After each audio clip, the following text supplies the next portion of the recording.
That's the key. That's the key, is that it becomes transcendent when you look behind. Like I said, you look beyond just the textbook. You start to look at the heart. If I could give educators one tool, I call it like the sandwich tool. Positive, explain what the need is, and then hit them with another bun of positivity. But again, it goes back to love. When we have the power to love, it transforms everything around us. When we wake up in the morning and we realize what our why is, and that's the key, is that we have to realize, why are we in this? Why are we doing this? Once you find out your true why, you find out who you truly are. And when you find out who you truly are, those around you, you begin to raise them up to where they have to be.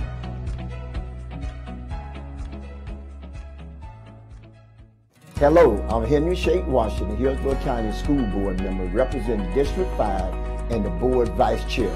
You're watching Hillsborough Schools TV, and together we are preparing students for life.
Hi, I'm Nadia Combs, Chair of the Hillsborough County School Board.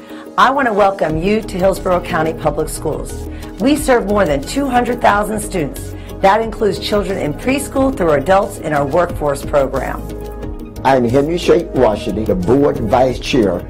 Our district is the 7th largest in America, and our team is made up of more than 24,000 people working at nearly 250 sites across the county. Our district is diverse and dedicated. Our board meetings are held in our board auditorium on select Tuesdays at 4 p.m. The best way to serve our students and our community is to involve you, the public, in what we do. You are welcome to email or meet with any of our board members and follow our district on social media. Board meetings are covered live by Hillsborough Schools TV on Spectrum Cable Channel 635 and Frontier Cable Channel 32. Meetings are also streamed live on our website at hillsboroughschools.org. Closed captioning is provided on all broadcasts, and past meetings are available in our online archive. We are interested in what the public has to say. We'll include time for audience comments before we address our business items. Our agenda and any supporting materials can be viewed online in advance. They're posted 7 days before each meeting on our website at hillsboroughschools.org. Our vision is preparing students for life, and that means all students, every day. Todos los estudiantes, todos los días. Thank you for your interest in education.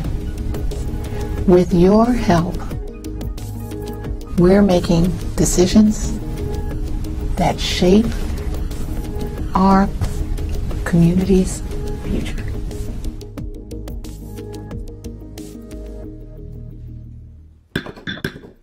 The board meeting of March 22nd, 2022 is called to order. Member Washington will now lead us in a moment of silence, followed by a Pledge of Allegiance. Thank you, Madam Chair. Please join me in a moment of silence.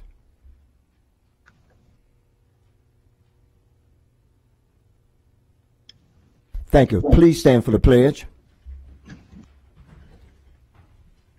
I pledge allegiance to the flag of the United States of America and to the republic for which it stands, one nation, under God, indivisible, with liberty and justice for all.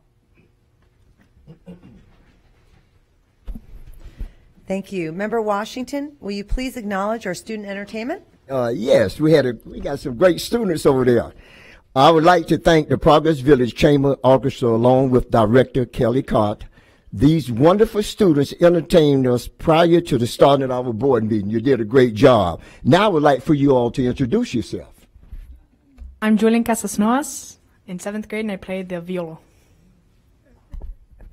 I'm Zara Hunter. I'm in 8th grade, and I play the cello. I'm Jalicia Lewis. I'm in 7th grade, and I play the violin. I'm Nora Franzen. I'm in the 7th grade, and I play second violin. I'm Kelly Cottet, and we thank you for letting us come and be here for Progress Village. Thank you. And we thank you too for doing a great job.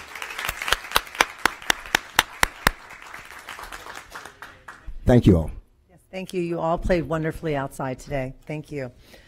We have no withdrawn items today. I need a motion, a second, to adopt the agenda. I have a motion by Member Gray, and I have a second by Member Perez. Any discussion? Please vote when your lights appear.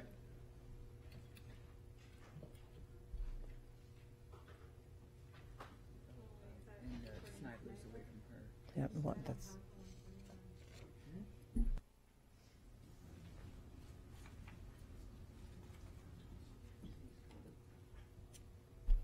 Okay, and it passes unanimously.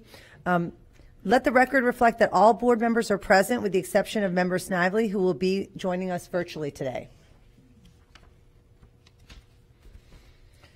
Board members, I'd like to go over the format of today's meeting. As a reminder, we're a nonpartisan board who believe all children can be empowered to learn, to succeed, and our decisions will be made with that understanding.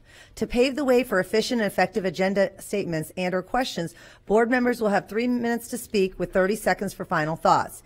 Afterward, the superintendent can respond. If you have further questions, you're asked to get back into the queue. Member Washington will now read the board guidelines. Thank you, Madam Chair. As we begin this afternoon meeting, let me quickly review the format of our school board meetings. Please silence all electronic devices. There are speakers in the room behind me that allow board members to hear the meeting upon stepping away from the dais. This meeting can be viewed with closed caption on live webcasts, on cable TV, and on video monitors here in the auditorium. It also can be viewed with closed caption in the online video archive. We have 2 items scheduled for time certain. That's at 5:01 is public hearing, and at 6 o'clock employee input. The board welcomes comments from citizens and values your input to the board. In order to provide the most comprehensive responses to your comments, our staff would follow up with you and will keep our board informed about the responses.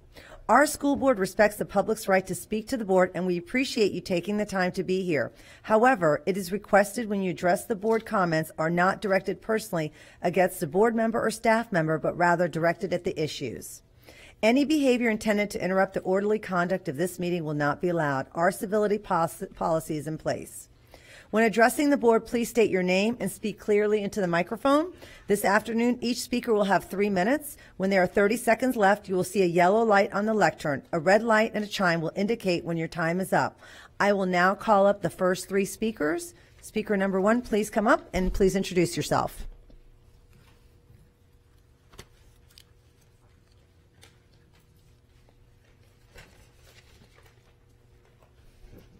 Hello, my name is Eric Valerio, and a teacher asked me to read this.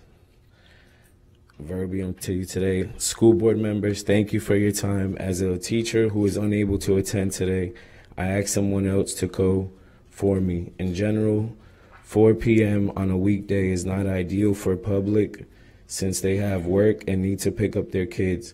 In any event, please consider the fact that many teachers friends in other school districts tell me that they were given the prices of the textbook options. We were not. I do not understand this at all. We were also not given any standard alignment information at all. I do not have time after school to read thousands of pages of textbooks and compare them to the new math standards being used next year. My teacher friends in other school districts also tell me that they were given scores by their districts for each textbook. They knew which textbook covered the standards. I don't understand why the district did not give us the prices, and I don't understand why the district decided they couldn't tell us why textbook options best covered the new math standards. We were given to have teach for the books for the next 5 years. Maybe there is a difference between our counties and others. I don't know. Maybe there is some difference. For some reason, they're not sharing the alignment scores pricing with us, but please consider sharing this information with us because one thing we don't have is extra time in our hands. Thank you. Thank you. Next speaker, and if we could have speakers 2 through 5 line up against the wall, that would be great. Next speaker, please.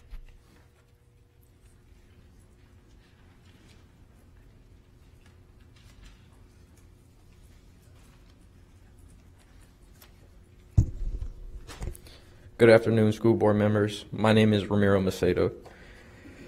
I am here this afternoon to voice my concerns over the adoption process. I appreciate that there are more numerous finalists selected so that the teachers have good material to choose from. However, there are some information related to the finalists that was not given. I have a few questions here. How much will each one cost? Does one save, or the cost of the district, or does this cost the district lots of money? I would rather see the district money. I would rather see the district spend on new materials and on more teacher salaries, technologies, and other services than other student needs. Please consider providing this information and allowing teachers to see how much they are spending as part of their vote. Thank you. Thank you. Next speaker, please.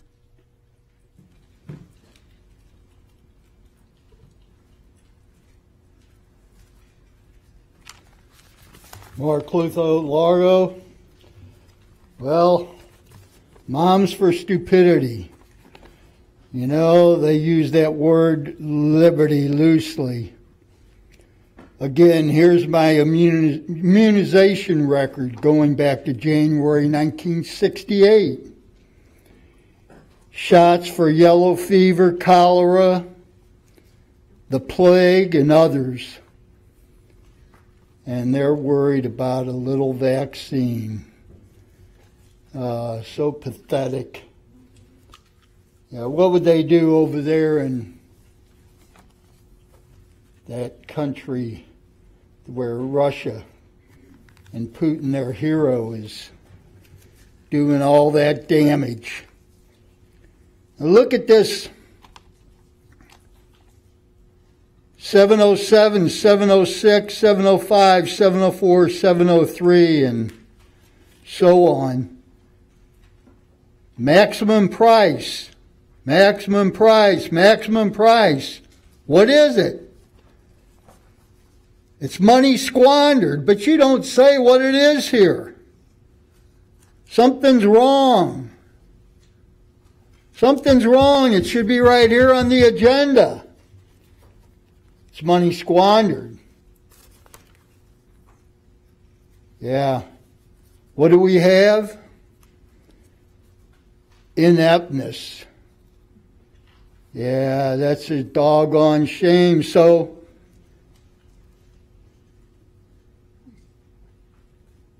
already at risk. It won't take the perfect storm to wreak havoc across Tampa Bay. UN report cites Florida's climate change struggle. Time is running out to fix climate report says warming may outstrip the ability to adapt. Parts of the planet will become uninhabitable. Report sea rise is clear and present risk. Predicted shift is greatest for Gulf and East Coast. Stark warnings for the warming planet. UN report spells out dire consequences of climate change. Cause and effect. You make these stupid buildings that belch the carbon. And you keep going down this bad path. Stupid, dumb buildings. The future is very dim. Very, very dim. Why won't you learn? Thank you. Next speaker, please.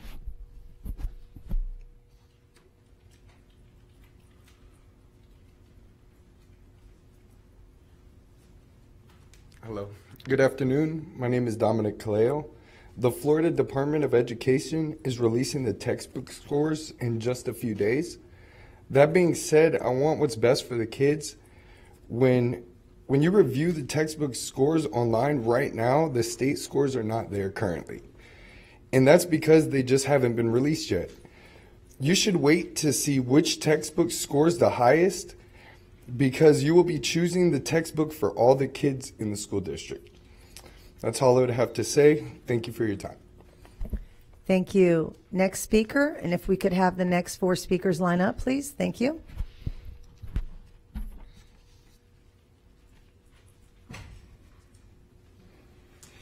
Good afternoon. My name is Katie. I'm here speaking on behalf of a friend. So my friend was going to email you all, but just in case that the emails do get lost, here I am. Dear school board, myself and many other parents I know are concerned about the maintenance at our schools. The ceiling tiles have holes, the air conditioning and the heat breaks sometimes. And the technology in the classrooms are lacking. We have been looking into the budgets to figure out where do all of our tax dollars go, and lo and behold, there's no information on the cost of textbooks. The Department of Education has some cryptic information on their website that no layperson could ever understand, but it does seem that textbooks are incredibly expensive. Why? We then inquired with the textbook folks at the district, also known as the Instructional Materials Department, and we're told that we cannot have the information about the pricing of the textbooks that the district is considering. There is a committee, and said committee chose 3 options for middle school textbooks, but none of the prices would be shared with us. We asked if the woman was joking. She told us she was not. But this must be a joke. Parents are not told the prices of textbooks that are being considered. Why? Again, this certainly can't be true. We agreed. So we dug through the entire district website, but alas, no information on textbook prices. We were flabbergasted, and there are other things that the district buys. Are there other things that the district buys that they refuse to share pricing on? We certainly hope not. Please consider this our formal protest. The instructional materials of the department must share the prices of the textbooks that are on consideration with parents. We demand transparency. Thank you for your time. Thank you. Next speaker, please.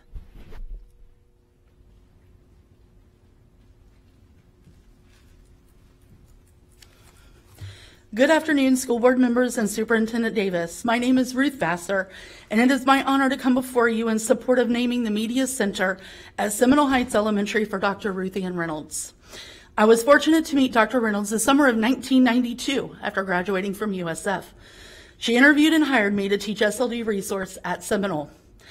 As a new teacher, Dr. Reynolds took the time to mentor me and guide me in classroom instruction, parent communication, staff interaction, and community support. She praised me when I did well, but at times graciously corrected me when I didn't. She took great pride in her school since she had attended Seminole as an elementary school student. Dr. Reynolds went to great lengths to build a sense of family and community among her staff, as well as students and their families. We celebrated together, we shared life events together, we hurt together, we grieved together. There was never a doubt that she and my colleagues were there no matter what happened. Dr. Reynolds was always so very proud of her students and would do whatever it took to support them and encourage them to do their very best. She also wanted to expose them to experiences that they might not otherwise be able to do. Dr. Reynolds built a long partnership with the Strass Center, now the Tampa Bay Performing Arts Center. We were able to help students attend performances such as orchestras, plays, musicals, etc.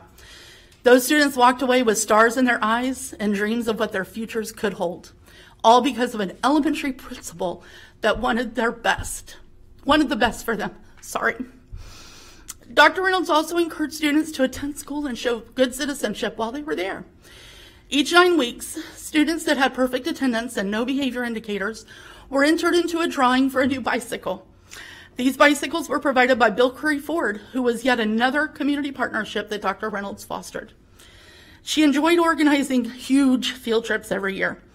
There were Magic Kingdom, SeaWorld, Epcot, Busch Gardens, to name just a few. If there was a student that could not afford to attend, Dr. Reynolds always found a way. She wanted to make sure each student that deserved to go was on that bus. Dr. Reynolds' influence on my life did not end when she retired in 2003. She was a continual source of encouragement, guidance, support, and friendship. I am proud to say that I am still a teacher in Hillsborough County, but even more, I'm proud I'm still a teacher at Seminole Heights. The family dynamic that Dr. Reynolds built there has helped me become part of the community and the school. This year is my 30th year at Seminole, and I can still remember the things that Dr. Reynolds taught me, but better yet, I can still feel what she worked so hard to build at Seminole. Thank you so much for considering the approval of naming the Seminole Heights Elementary Media Center after such an incredible educator, leader, mentor, and friend to many. Thank you for your time. Thank you. Next speaker, please.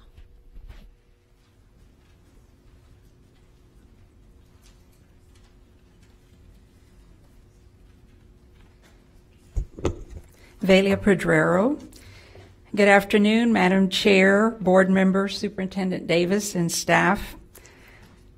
I am indeed feel privileged and honored to be here this afternoon with you to represent the many supporters who contributed to the packet of information that you received to name the Media Center at Seminole Heights Elementary in honor of Dr. Ruth Ann Reynolds. I met Dr. Reynolds on my very first day of employment at Sulphur Springs Elementary in August of 1969.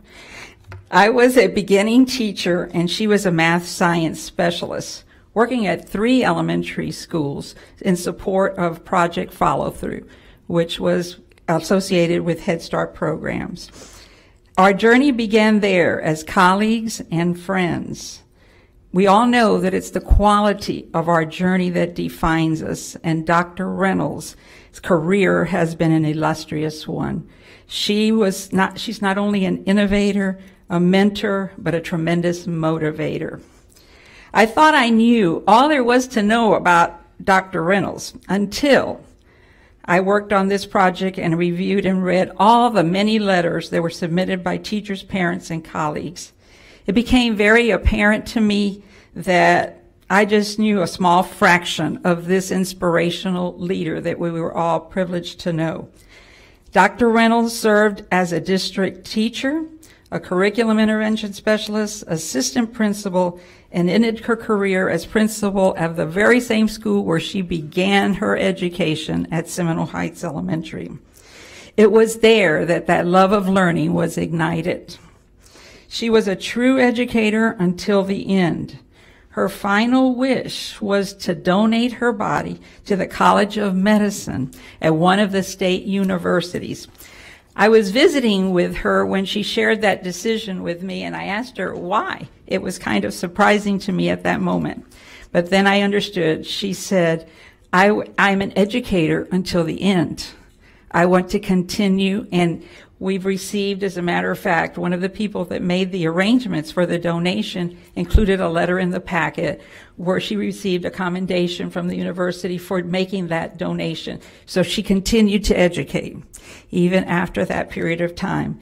It's been an honor to work on this project, and thank you for your consideration of our request. It's very much appreciated. Thank you. Thank you. Next speaker, also former Deputy Superintendent. Good afternoon. Thank you, Ms. Combs. Good afternoon. I'm Kathy Valdez, and I'm here to speak to Agenda Item 501, the naming of the Seminole Heights Elementary Middle's Media Center in honor of Dr. Ruth Ann Reynolds of Seminole Elementary. Thank you to Superintendent Davis and his staff, and to the Principal Lazarus for moving this agenda item forward, and for the board for your consideration of this item today. I had the privilege of knowing Dr. Reynolds throughout my entire 42 years in Hillsborough County. I first met Ruth Ann when I was an intern, and I'll just tell you, my supervising teacher when I interned at Sulphur Springs was Velia Pedrero, who spoke before me. So that shows you what a family Hillsborough County Schools really is. But she served as that math science resource specialist for Project Follow Through, and what a great opportunity in that program. And it did operate in a few elementary schools in Hillsborough County, high poverty schools. I so respected Ruth Ann's vast knowledge, her love of students, and her passion for her profession. She served as an inspirational model, a role model to us, and a very, very big collaborator, and someone that as a newbie I knew I better be listening to, and I could learn from her. Later, as colleagues, we served as principals, she at Seminole Heights Elementary, and I was in a neighboring school. And in fact, Mr. Washington was a principal at that time right down the street at a high school. And we all enjoyed that collaboration. Again, Dr. Reynolds had so many good tips when I was a beginning principal. And she always had great advice, and she always shared those great tips enthusiastically. And because of the many, many students, the parents, the teachers, the administrators that Dr. Reynolds impacted in her career, I can think of no more deserving honor than the acknowledgement of her contribution to the school, Seminole Heights, to the school district, and to the community of Seminole Heights than the naming of the Media Center at her beloved Seminole Heights Elementary in her honor. Thank you for your consideration. Thank you. And if the speakers 10 through 13 would line up, please. Next speaker.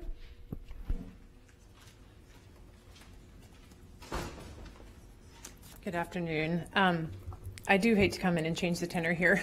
Honoring Dr. Reynolds has been really sweet. I don't even know her, so I have altered my what I was going to share today. So, but I would still issue kind of an explicit content warning because some of the things I'm talking about are not appropriate for children. This is a book called Looking for Alaska, and there are 63 copies available in our schools, and it's currently checked out by 4 middle school students from Walker, Wilson, Buchanan, and Smith. I read the book in its entirety this week, and I am appalled that it's in our libraries. The summary on the school website is fraudulent. It does not include any details of anything that's in here. There's over 150 inappropriate words, including 31 F words, references to having sex or getting laid, totaling at least 14.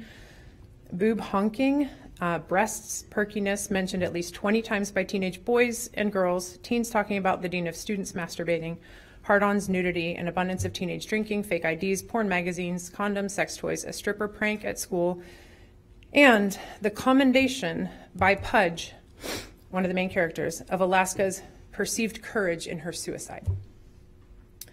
Alaska and Pudge, a boy and a girl, watch porn together and proceed to have a detailed conversation about what they're watching, while Pudge makes mental notes of what he is learning about technique.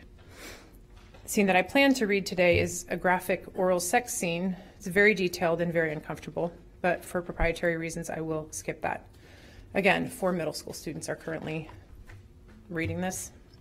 If I handed this to a student across the street from the school, I believe that I could be charged with a felony according to the Florida statutes because these books contain, and this is the Florida statute I'm quoting, explicit and detailed verbal descriptions or narrative accounts of sexual excitement or sexual conduct that is harmful to minors.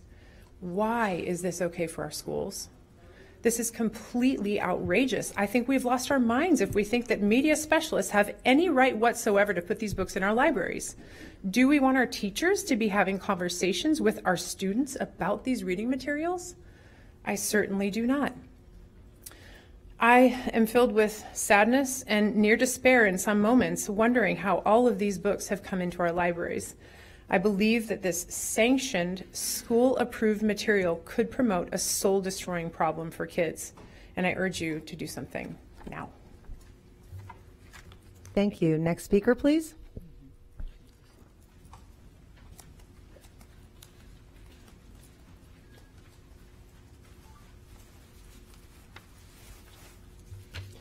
Hello, my name is Robert E. Bidd. I just wanted to make the statement that the public was not shown the prices of the textbook publishers that were chosen as finalists by the District Adoption Committee. Teachers have said that they were not shown the prices either. As the school board, I assume that you've seen those prices. If so, I simply ask that you share that information with the public. Don't keep us in the dark on prices. There was a public review period, but that period should have included seeing the prices of the finalists. The public and the teachers have a right to know. And in the interest of full transparency on a multi-million-dollar contract, then you need to post those prices and then allow the public time to review. So what is the price difference? Looking at the educational department website, it's hard to really determine exactly, but to me, it looks like a $5 million difference. That's quite a lot. That's a lot of money that could go to other programs. With budget cuts all around, it seems crazy to spend $5 million on one math textbook versus another. Some have said that the state money must be spent on textbooks, but that is not correct. The state budget passed just a few days ago is very clear.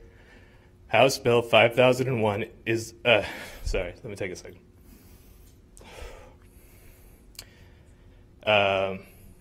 So on page 23 of House Bill 5001, there's a quote that funds provided for instructional materials may also be used by school districts to purchase electronic devices and technology equipment and infrastructure. I ask that you publicize the prices of these finalists of the math adoption, since you owe this information to the public and to the teachers. I ask that you survey the teachers again with now the prices revealed. And then perhaps that money could instead, if it doesn't need to go to the higher textbook, it could go to laptops and things for the students. It could go to things like teachers' wages. Anyway, thank you for your time. Thank you. Next speaker, please.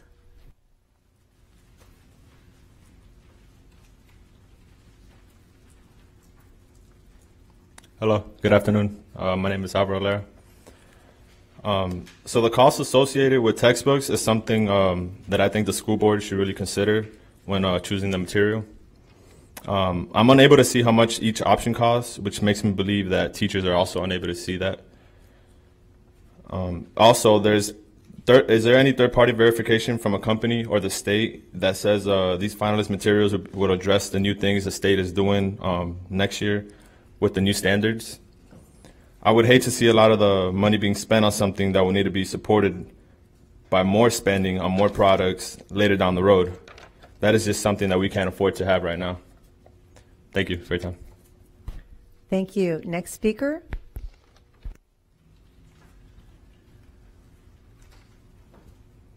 Good afternoon, Allison Fernandez. I want to address something that was said at the previous school board meeting, and that was by board members discussing the bill that was referenced as the Don't Say Gay bill. And I want to ask each one of you if you've actually read the bill. It's 7 pages. It doesn't say the word gay in the bill at all. It actually is a bill that supports parental rights as to when they want to introduce that sort of discussion with their children, K through 3. It says that anything that is presented in the classroom needs to be developmentally appropriate. So you all are in a position where you have a moral and ethical responsibilities to present things based on facts, not on the current speaking terms that are popular, but the actual fact. That is what you need to be doing. Why are you also worried about making sure that children are taught gender and social morals that need to be handled at the home when we have the highest number of underperforming schools in the state? The majority of children who are served in those underperforming schools are lower income, they're minorities, they're not getting the education they need. 70% or so of those students are reading below their grade level and certainly below the standards that we've set. I think it was 52% are not meeting the achievements in math. Shouldn't we be focused on making sure that these children, all children, if we're preparing all children for life, can read? If you can read very well, you can teach yourself anything. But if you can't read well, you go into every subsequent grade farther behind, which then generates more and more distrust of teachers, distrust of the school district, and behavior problems. And that is not preparing children for life. So can I ask you, one, when you are discussing things, and I don't care what your viewpoint is or anybody's viewpoint if that bill is good or bad, use the facts. That's all I'm asking. People have been standing up here, each person in front of me, asking you to present the facts about textbook pricing and decision making. This is the same thing. This is the public. You all are spending public dollars. You are going to come before us and ask for a tax increase because your budget is obviously not sustaining your expenses. And you've been meeting your budget goals and your requirements based on non-recurring COVID funding. So we know in the public, because you're not making any decisions to rebalance your spending and you're not making the decisions that people might not like that will possibly lead to staff reduction, you're going to have to come to the public and ask for more money. Thank you. Next please speaker, give us please. facts.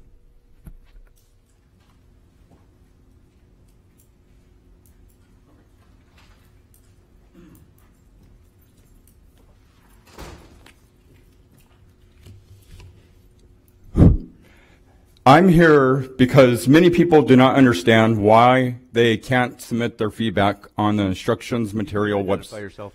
Yes, my name is Jay Smith. Thank you, sir. I'm here because many people do not understand why they can't submit their feedback on the instructional materials website. I represent the silent majority. This is the majority of the public that I wish to have their voices heard, but can't because it's Tuesday afternoon and people have jobs. I went to the Orange County Instructional Materials webpage, and they have an essay, an easy form to fill out with your feedback. But again, our school district does not. No one that I know can figure out why. Perhaps the school district doesn't want the public's feedback. Well, the feedback is this. On behalf of the silent majority, I want you to know that we should be told the prices of the textbooks being purchased by our textbooks. Are we overpaying? Is this a good use of money? Is there a reason why the website doesn't say the cost of these textbooks, as well as the cost of the ones that not chosen? That is what the silent majority wants to know.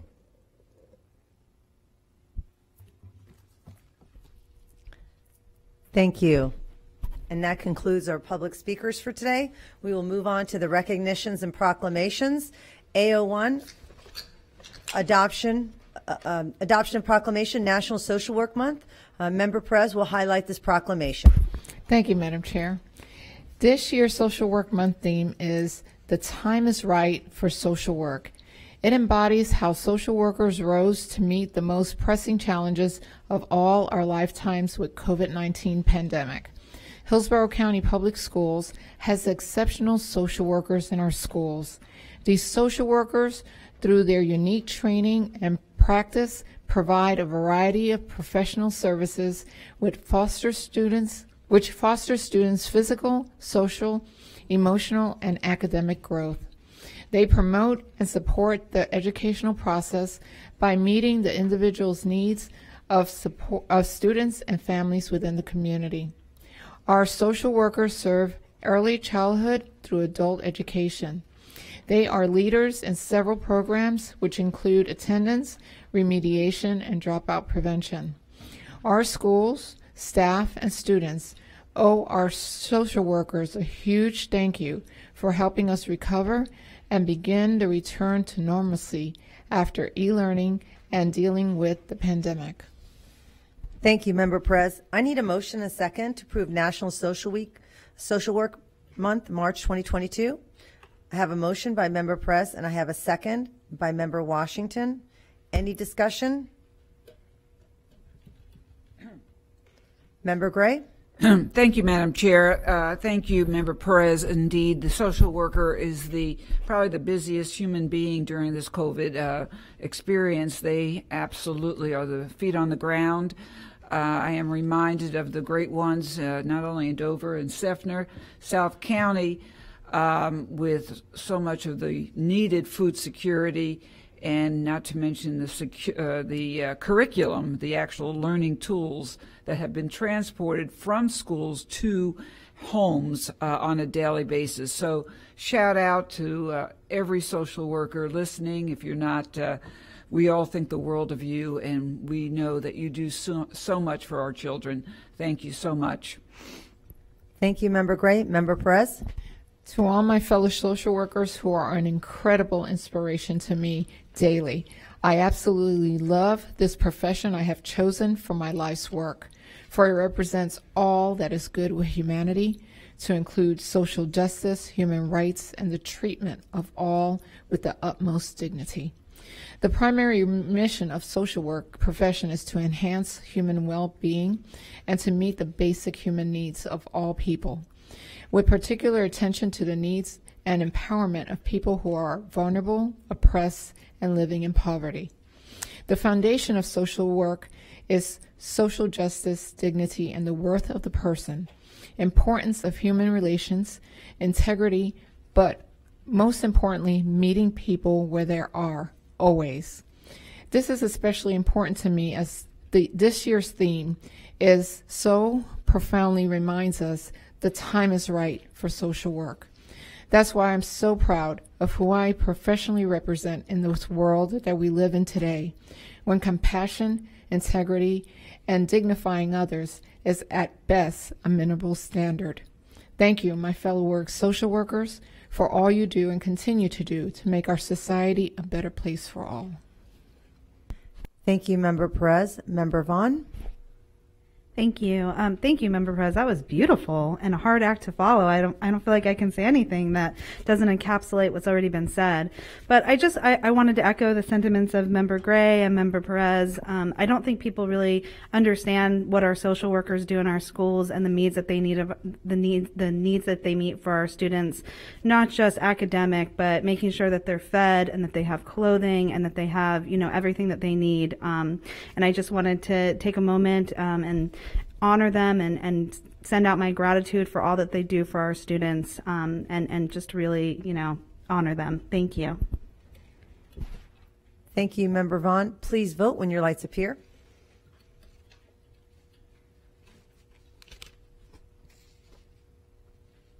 And it passes unanimously.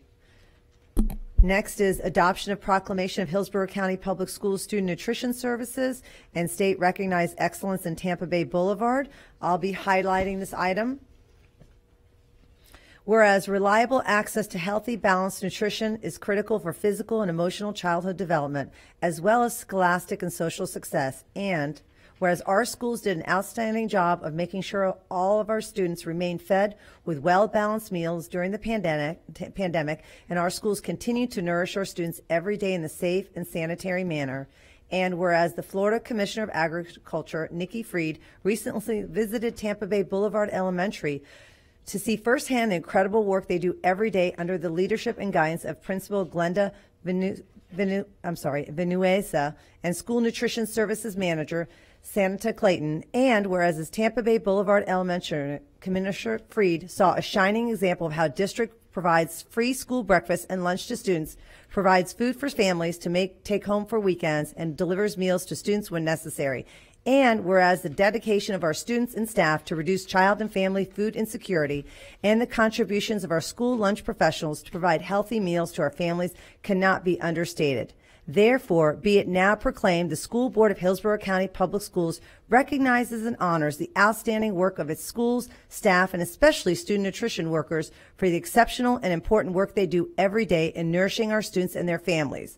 I need a motion and second to approve the proclamation of Hillsborough County Public Schools Student Nutrition Services and State Recognized Excellence at Tampa Bay Boulevard. I have a motion by Member Perez and I have a second by Member Washington. Any discussion? Member Gray? So I had this proclamation put together because the fact is that the nutrition that we afford our children each and every day is so necessary for proper brain functioning. I mean, that's the intellectual side of it. But more than ever, we need to make sure that the food security to our families are up front and in front of us every day.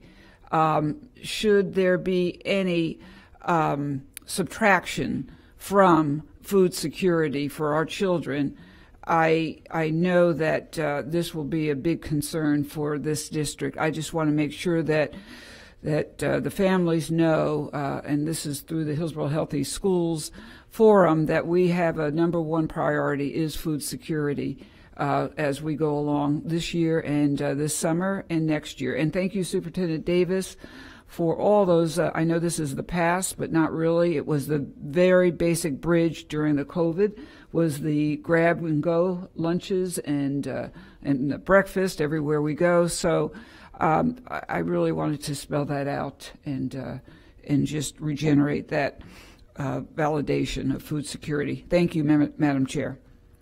Thank you, Member Gray. Member Vaughn? Thank you, Madam Chair. Thank you again, Member Gray, for speaking so eloquently on this. I know lately you've been talking a lot about food insecurity, and it's an issue which is near and dear to my heart, so I appreciate you speaking about it and adding this proclamation. I'm not sure if people understand how the percentage of people in Hillsborough County, but according to Feeding America, almost 20% of our families are food insecure. That's 1/5. And I don't know how many people really understand that our schools are really sometimes the only place that our children get fed. So to all of our nutrition workers who show up every day, even during the pandemic, and making sure that our kids are fed, again, extremely grateful. And I just really appreciate us as a board talking about this and prioritizing it, making sure that, kids have full stomachs is paramount to making sure that they can learn. If you're hungry, and that's what's on your mind, then you're not thinking about reading or you're not thinking about learning. So we have to make sure that we're giving them good nutrition and starting out right. So again, I appreciate this. Thank you. Thank you, Member Vaughn. Member Perez. Thank you, Madam Chair. I want to just thank Student Nutrition because I'm beyond grateful for them as well. They were the ones who secured the well-being and the mental health of our students at a time when everyone was, protecting themselves. They put themselves out there to ensure that our students had the meals that they needed to keep them going, keep their families going. So, my hat's off to them, and they're my heroes. I gotta say that. Thank you, Member Perez. And I just wanted to say that, during COVID, a lot of the board members went out there and worked and served lunch. And I know that I was one of those who went out there for several days to schools. And I was amazed at just the amount of work that it takes to bring the food out there, and also just the amount of time, the nutrition they spend with the children and what they do and how they talk to the children and the type of relationship they have. And then afterwards breaking down and cleaning up. I mean, just music and people just being happy and just being just the type of relationship that the nutrition have with the students is just amazing. And I think that was really highlighted at the EIA Awards. I remember Steve Lunan, who was one of the finalists from Sickles High School. When he was standing there was a student who was speaking on his behalf, and she got a little nervous, and he just came up gently to her and put his arm on her and just made sure that she felt really comfortable. And that's the kind of nutrition and the type of individuals that we have working in our schools. And I just want to say thank you, and I appreciate each and every one of them every single day. Member Washington? Thank you, Madam Chair. I had the privilege of working with food nutrition over the break during the time of COVID. They really work hard. Those meals are put out on time. They respect the students. They have the love for the students. The students respect them, and they are working hard every day. I didn't realize they worked that hard in the cafeteria. I really didn't until I had the opportunity to go out there. And you know what's amazing? How patient they are with students. To me, that's phenomenal, because they always were smiling. They said, we got to get this out. You got to get this out. You got to have that online. And there's like a fine-tuned machine. Everything operates smoothly. So I really want to thank the Food Nutrition for all the great work that they do every day, day in and day out, to make sure that those students are fed properly and have a good meal. So Food Nutrition, hey, look, you're my hero too. So, I love you guys. Thank you. Thank you, Member Washington. Please vote when your lights appear.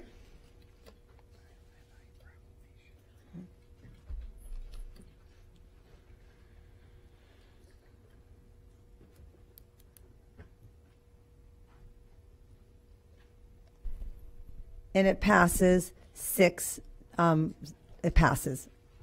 1 or 6 to 0 1. Yes. Okay. 7. I'm sorry. Unanimously. We are have Member Snively virtually. So thank you. Next is the recognition of the Human Traffic Task Force. Member Gray will be presenting this recognition.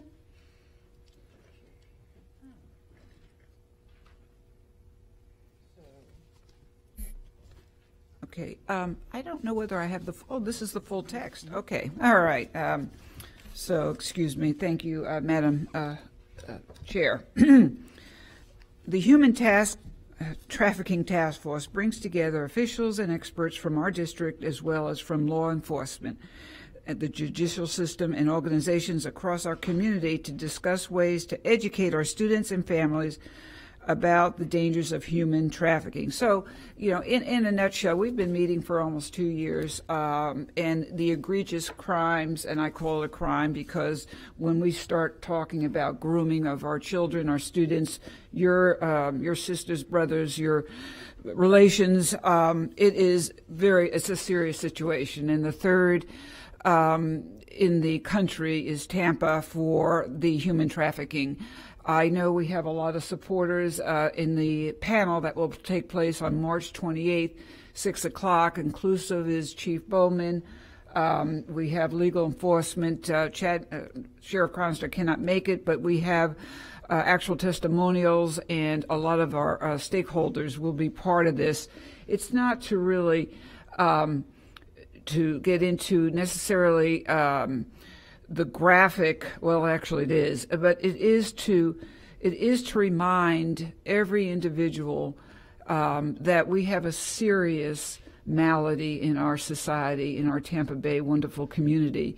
And there are many of these voyagers, if I can use that word, that are texting, sexting our students and really setting them up for future trafficking. And it's serious. And, you know, I am reminded of my own 2 grandchildren, and I look left and right and see children of board members, possibly. We all need to be very well established and savvy as to the scope and the signs of what human trafficking looks like in our schools. And Superintendent Davis, and this will be my conclusion, I am ever so thankful that our principals are sharing more and more the strategies to our students and to our teachers to really be on the watch. And so I think that's enough said. Superintendent Davis, would you like to say anything above and beyond what I shared? Through the chair, I think you did a wonderful job. Look forward to being a part of the community meeting and to be able to educate our community and our parents and our students about the proper actions to take, and just to be aware of what's going on outside of the 4 walls we call our classrooms and also our homes. Yeah, and thank you also for supporting our efforts. Thank you, Madam Chair. Thank you, Member Gray. I will now need a motion and a second to approve the consent agenda. I have a motion by Member Vaughn, and I have a second by Member Hahn. Please vote when your lights appear.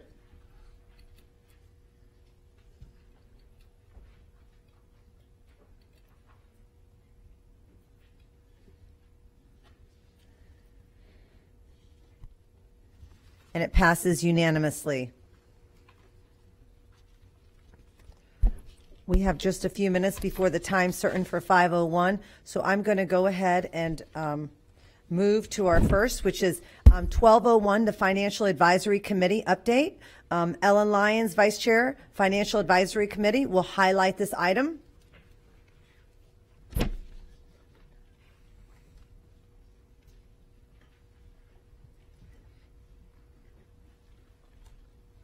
School board members, Superintendent Davis, thank you for having us to speak with you tonight. This is Rick Warner, the chair of the Financial Advisory Committee, and I'm Ellen Lyons, the vice chair of the Financial Advisory Committee. I'm just here to give you an update on what is going on with the committee.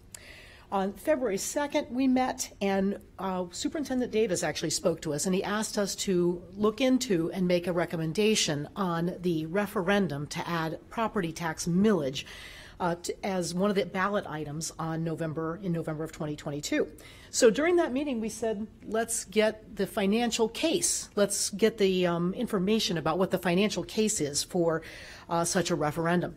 And on March 2nd, we heard from Kelly McGarry. She's a special, she has a lot of special knowledge about school district bonds. And so she made a presentation about what the bond situation is like and how we can improve our own bond ratings. Then we heard from CFO Romanier Johnson, and she gave us a very detailed financial case for the referendum. We asked a lot of questions. We took all of the time allotted, and we came up with some questions that need to be answered, and we're working towards getting that information to us so that we can make a recommendation. And the questions are, what progress has been made in the last 8 months to bring recurring expenses in line with recurring revenue? And CFO Johnson did answer a lot of that, but our committee has additional questions on that. Where does the district expect to end this fiscal year? How are other districts operating within their budgets, and are they? What is the plan for how the referendum proceeds will be spent? And what are the plans on polling voters in question? So the Financial Advisory Committee recognizes that the CFO cannot answer all of these questions. We are looking to her for additional information on the first two, and we're looking to Superintendent Davis to help us answer the last two. And then we're going to do some independent work ourselves in our committees and subcommittees to answer the question about other districts. Rick, do you have anything to add? Just one thing, some preliminary research into the other 4 of the 5 largest school districts in the state. We are dead last in funding. Thank you very much. Thank you. On behalf of the board, we want to thank both of you as well as the rest of the board for all your countless of hours of volunteer work and all the information that you're gathering and bringing back to us and the rest of the community. We really appreciate it. Yes, and I will tell you the committee says it's our pleasure to do it. Oh, well, thank you. That's wonderful to hear. Thank you. We will move to 501, which is approve the naming of the Media Center at Seminole Heights Elementary School. Superintendent Davis will highlight this item. Yes, Mr. the Chair. This is an opportunity to name the Media Center at Seminole Elementary Heights after Dr. Ruth Ann Reynolds, who was a principal for Seminole Elementary for 17 years, a longtime educator. And one thing our policy does is really to work with schools and communities to identify public education leaders has had a tremendous impact on the community, on teachers, on staff, on families, and on generations. And it's very evident through signatures, very evident through letters that were drafted, the full support to be able to rename this media center after Dr. Reynolds. We have individuals spoke tonight about the impact this individual has had on their lives. And my recommendation is to move forward and support the schools and the community's ask in this particular item. Thank you, Superintendent Davis. I need a motion, a second, to approve item C501. I have a motion by Member Perez, and I have a second by Member Hahn. Member Vaughn, you pulled this item. Do you have any questions or comments? Thank you, Madam Chair. No, I just always think it's important when we're naming schools or we have big decisions that it's on the discussion agenda. I just want to thank the speakers who came and spoke today. It's one thing when you see things written and you have, a list of names, but to actually hear people speak so passionately about someone who touched their lives really brings a lot of meaning to this decision. So thank you for coming and speaking today. I appreciate it. Thank you, Member Vaughn. Member Perez? Thank you, Madam Chair. When you have a principal that has taught, developed, engaged in the community, have the family relationships that we hear that she has established and really build up in this community, that's just a yes for naming, this media center after her. Thank you, Member Perez. Member Hahn? I'll echo the sentiments of my colleague, Member Perez. It is so heartwarming to hear the comments tonight, as well as the many emails and phone calls I received about the impact that Dr. Reynolds has had on families and teachers and principals and staff over the many, many years she served, and just really blessed to have somebody like Dr. Reynolds as part of our community, and that she chose to serve our community in such a meaningful way. And it's my pleasure tonight to support this item. Thank you. Thank you, Member Hahn. Member Washington? Well, I didn't have to have her come out to speak tonight about Miss Reynolds because I knew her very well. I go back to tell a story when I first became the principal at Chamberlain High School. We used to have area meetings then, where all the areas used to meet, the schools in the area. And I remember I'm a rookie principal sitting in there, and I'm nervous and my knees shaking. And I said, I'm over here to this big high school. And I sat on the side of Dr. Reynolds. She looked at me. She said, Shake, you'll be just fine. You don't do a great job, so don't worry. And if you got any problems, call me. From that day on, I started rolling because I had Reynolds behind me. But she really did a great job community person. You know, sometimes they say, you know, if nobody don't say nothing good about you, you're not good. But that's not true, because I never heard nobody say anything bad about Ms. Reynolds, never. And she was great. So you didn't have to convince me where my vote going. It's going to her. Thank you very much. Thank you, Member Washington. Member Gray? No, I just had to chime in as well. I just thought that for 17 years, this woman devoted her life skills, her heart, her soul, her energy, and really set forth a great path for the many, many, many students. And you all know that. You recognize it. And I just want to say one thing, too. May each of you and all of those people that signed this petition, so to speak, may each of you find comfort and find fine memories every time you walk through that door. That is our hope. Thank you very much. Thank you, Member Gray. Please vote when your lights appear.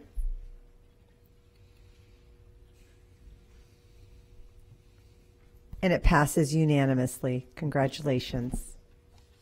Madam Chair, you could now go into your 501 public hearing on the instructional materials for mathematics K through 12. Thank you. Public hearing for recommended instructional materials for mathematics K through 12 academic services. I'll now open the public hearing for the instructional I will now open the public hearing for the instructional materials adoption process. This is a requirement pursuant to state law and board policy. This is an opportunity for any member of the public to speak about the instructional materials that are recommended for adoption by the board and to provide input to the board. The materials were advertised and have been available for public review.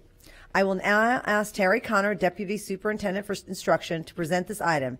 After his presentation, any member of the public may speak to provide input to the board on the proposed instructional materials. Thank you, Mr. Connor. Good afternoon, School Board Chair, board members, superintendent, and staff. At this time, the board is conducting a public hearing on instructional materials being recommended for adoption. The list of materials is attached to the agenda item and includes materials for K-12 mathematics. These materials have been reviewed by a district adoption committee and are being recommended for adoption. As required by state statute, a 20-day public review of recommended materials, a public hearing, is required before the board can vote for the adoption. The public review requires that the district provide digital access to the recommended materials via the district website. The public review was conducted on March 1st through the 21st, 2022. And the public hearing this evening is to provide the opportunity for community members to share their comments about these materials with the board.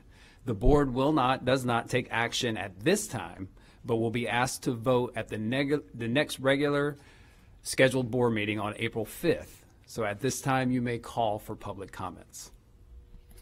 Do we have anyone signed up to speak for the public hearing and the adoption of instructional materials today? If not, I will now close the public hearing.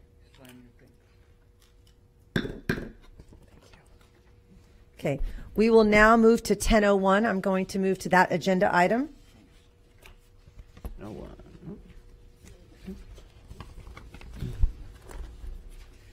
Approve the contract for Bridge Prep Academy of Advanced Studies of Hillsborough County. Superintendent Davis will highlight this item. Yes, Madam Chair. This is approval of the contract for Bud Prep Academy for Advanced Studies in Hillsborough County. This was originally approved in July 2018, and there was a setback related to being able to make certain they have the proper location, the proper build, and they pushed back to August 2022. This will be a segue through a feeder pattern through the current Bud Prep, Bridge Prep Academy that we have for Riverview in K-8, and this will transition to 9th grade to 12th grade. They will start out around 150 students and then progress around 1,400 students in this particular build and this particular approval. But once again, this is it was already approved in July and coming with the final contract for an open in August of 2022. Thank you, Superintendent Davis. I need a motion and a second to approve item 1001. I have a motion by member I do need a motion, please. I'd have a motion by Member Hahn and a second by Member Washington. Member Vaughn, you pulled this item. Do you have any questions or comments? I do, thank you. So there's already 2 open. This will be the 3rd. The first one in Riverview is a C school. The other one, the Academy of Tampa, is a B school. You said by year 5, it hopes to have 1,400 students. I know this isn't criteria for approving it, but I'm just curious, at 1,400 students, approximately how much does that take from Hillsborough County? How much, with their per pupil funding, how much will that be taking out of our budget if they go to max capacity? That would be through the chair around $11 million, give or take. If we do that at $8,000 per student per FTE, you're looking at over $11 million that it would remove and be a pass-through to a charter school based on the FTE they generate. Right now, when you look at those numbers, you would say that potentially Bloomingdale, Riverview, and Spoto would be the high schools that would be impacted in those particular areas, and all those schools continue to function in a fluent manner related to the state accountability system. And I noticed that 2 of them are over at capacity. Do we have plans to open another public school, another traditional public school there, or in this area? Is there one that's going in there?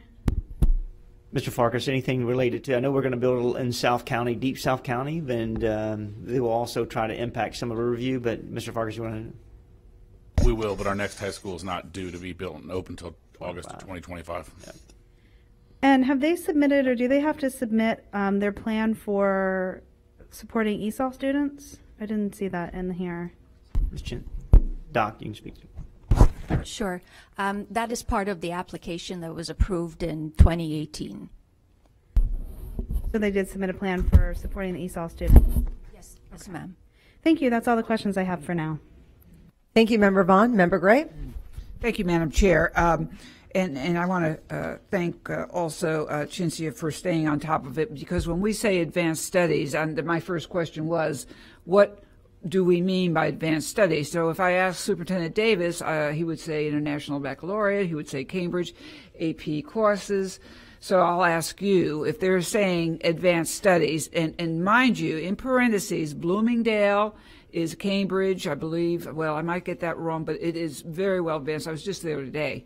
And Riverview will be, Riverview will be Cambridge. So the neighboring schools are actually doing very, very well in high-level learning. Doesn't matter, since we already said yes to this application, but just for edification for the public.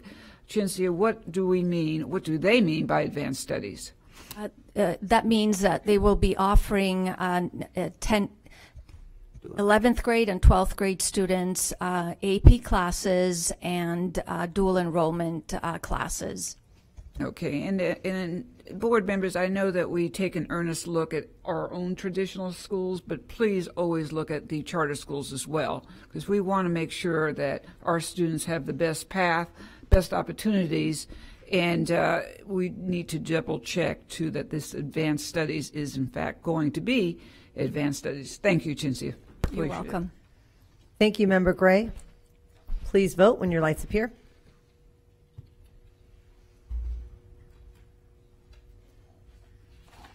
And it passes 6 with 1 dissent by Member Vaughn. Thank you. Thank you, Ms. DeLange. Oh, I forgot to say Dr. DeLange. The following items will now be heard. C601, C603, C605, C607, C608, C609, C611, C701, and C708. 601, the budget amendments for the period ending in February 28, 2022. Superintendent Davis will highlight this item. Yes, ma'am, the chair. This is a budget amendment for interim period of February 28th of 22. I'm going to ask at this time that Ms. Johnson and her staff be able to review all the budget highlights in there in this transition period to give a board and the community an update. Good evening, Chair and board members and Superintendent. The budget amendment will be presented by Ms. Susan Garcia, who's our budget director. Good evening, board members, Superintendent Davis. The first slide is the budget amendment the budget that was adopted by the board September 9th. At this time, we projected a $61 million operational deficit with a fund balance ending at $86 million. The amended budget for February shows an increase of $3.7 million in state revenue. The reason for this increase was the increase in enrollment reflected on the third calculation from the Florida Department of Education. As you recall, this is the step one of the fiscal recovery plan, and we will continue to update as we implement the fiscal recovery plan to highlight that. The budget, this compares the budget to the actuals. We have at this point received 74% of our revenue and expended 64% of our expenditures. We ended the month of February with a fund balance of $258 million. This is our bell curve for the cash balances, which we show every month. As you can see, in February, the cash balance has decreased to $269 million as our expenditures start catching up with the influx of property tax revenue we received in December. We project a $90 million cash balance at the end of June. This chart compares what the ending fund balance at the end of February, which was $258 million, to our projected fund balance at this point, which is $61.6 million. That's an increase of $3.7 million from our projected fund balance last month. This chart is actually a really important chart to look at. It breaks down the projected fund balance to the non-spendable, restricted, and unrestricted. The unrestricted is a portion that we need to concentrate on. It's got to be the percentage of revenue, of fund balance to revenue. To achieve a 3% fund balance, which is the minimum required by Department of Education, we need $45.9 million. And to achieve a 2%, which would trigger the state receivership, we need $31 million. Currently, we're at 1% of our unrestricted fund balance to revenue. However, we do expect, as we implement some of the fiscal recovery plan, that we will at least achieve a 3% fund balance at the end of June.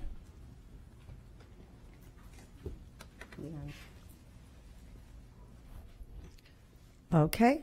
Member Gray?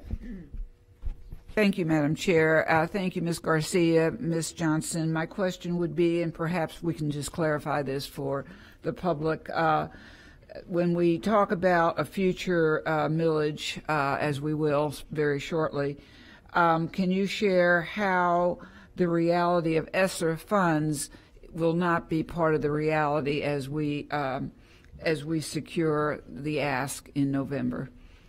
Well, ESSER funding is one-time funding. It can't be used for reoccurring expenditures that the district need funding for reoccurring expenditures. And also, can you share with the public what we're doing to make sure that we are cutting expenses, we're being fiduciarily responsible in terms of right-sizing our budget? Through the process of attrition, we are monitoring, ensuring that we're only hiring critical needed positions back to the district. Okay, so that is the plan. Superintendent Davis? Yes, ma'am, through the chair. There's just a number of strategies, not only through attrition, being able to look at and determine, any positions outside of the schools, and we want to make sure we focus on the positions that are at the district level, but we also want to make sure that we support every position we can that are supporting schools as well that really have a major organizational impact.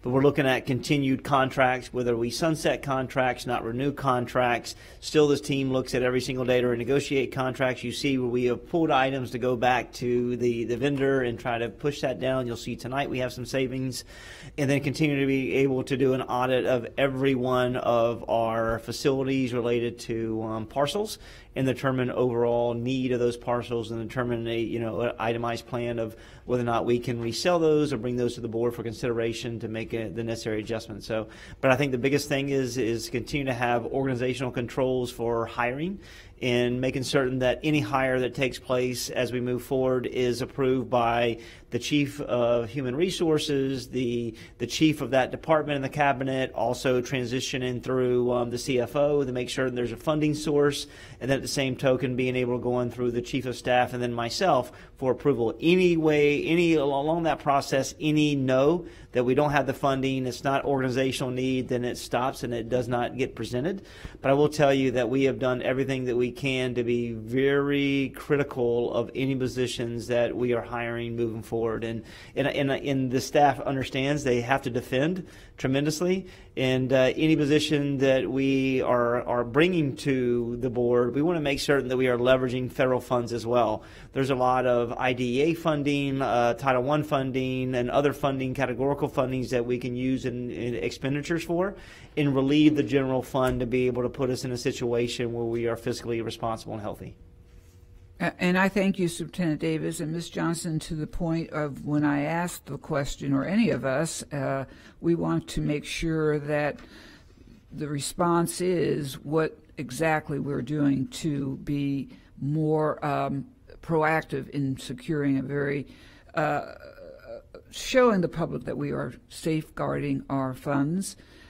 We also, Superintendent Davis, we should be more precocious too on our audits, since we've had 4 audits and every one of them have been quite positive in terms of sharing how we're how we're making those conservative changes in our budget. So what I'm just sharing is, remember, you have to convince us still about the ask for the millage, and thank you for your work. I know you work very, very hard. Thank you.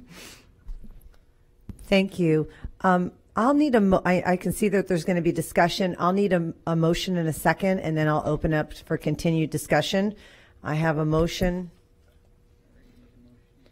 by Member Vaughn and a second by Member Hahn, and so now we will continue the discussion. Member Vaughn. Press the wrong button. Thank you, Madam Chair. First of all, thank you for all of your hard work. I've asked a lot of questions lately and been taking a deeper dive into our budget. And I just wanted to kind of reiterate some things that we talked about and make sure that the public understands them and that we're on the same page.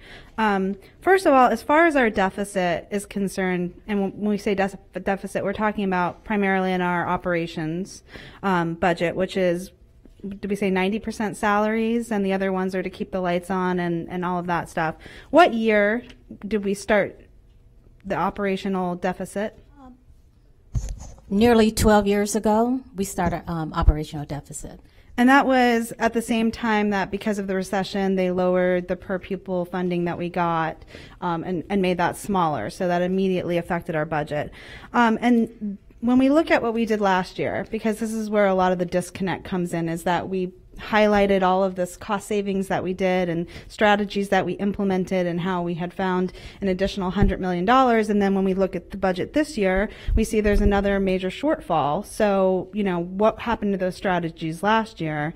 And as we talk it through, one thing that's glaringly obvious is that this year, which wasn't happening last year, there's going to be a $65 million deficit due to the McKay Scholarship that the legislation expanded last year that directly takes $65 million out of our operating budget this year. Is that correct? That is correct. Okay.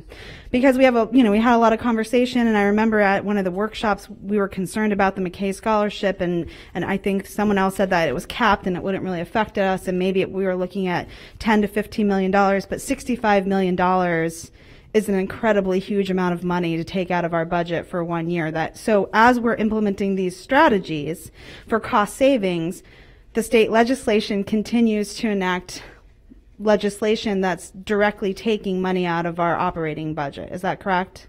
The impact, yes. Okay. Those are the questions I have for right now. Thank you. Thank you, Member Vaughn. Member Perez? Yes, it's like our Financial Advisory Committee was saying. So, because we have to show that we're, keeping that budget positive. In order for anybody to give us, and I totally agree with what they're saying. What, Superintendent, what's the impact to us with what the governor put through regarding the mask issue? So currently, through the chair, there was a penalty related to the 12 school districts that decided to serve and protect their community in the current state related to COVID. So it was going to be $14 million would be the negative impact at that particular time. That did not pass currently. So now instead, there's no penalty to the district. So we will receive all of our funding related to our BSA. But there is going to be money that's put towards, school recognition, for schools that did not implement any type of mask implementation. Does this include like the teacher bonuses and the teacher? No, ma'am. Those are all separate categorical. So, the good thing is there was an announcement yesterday through the chair. There was an announcement yesterday related to the positive movement trying to get every one of our new teachers to 47.5, and that's a starting platform, and we're working to do that as well. And then at the same token, there was money put for veteran teachers as well, which is allows us to really look and celebrate everyone that's working in this organization. Because reminder that last time the money was given last year, which we're thankful, only 1/3 of the workforce was recognized in that particular spend. So now hopefully being able to have a better span to be able to help the entire school district and celebrate those who've been here and given a lot of time, effort, and energies to our students, and highlight them and celebrate them and incentivize them financially. So when we look at that, the fact that there'll be a different pot for the teachers and their bonuses and things like that. How long do you think we could keep in order to show a consistency of this district in the black? What does that look like for us? Well, as far as the teacher allocation, it comes directly from the state. So the state is finding that. Long as the state continue to find that, then we have no issue with that. But as far as being in the black, we're projecting by the close of June 30th to be in the black. To continue. So that'll be about 3 months from now.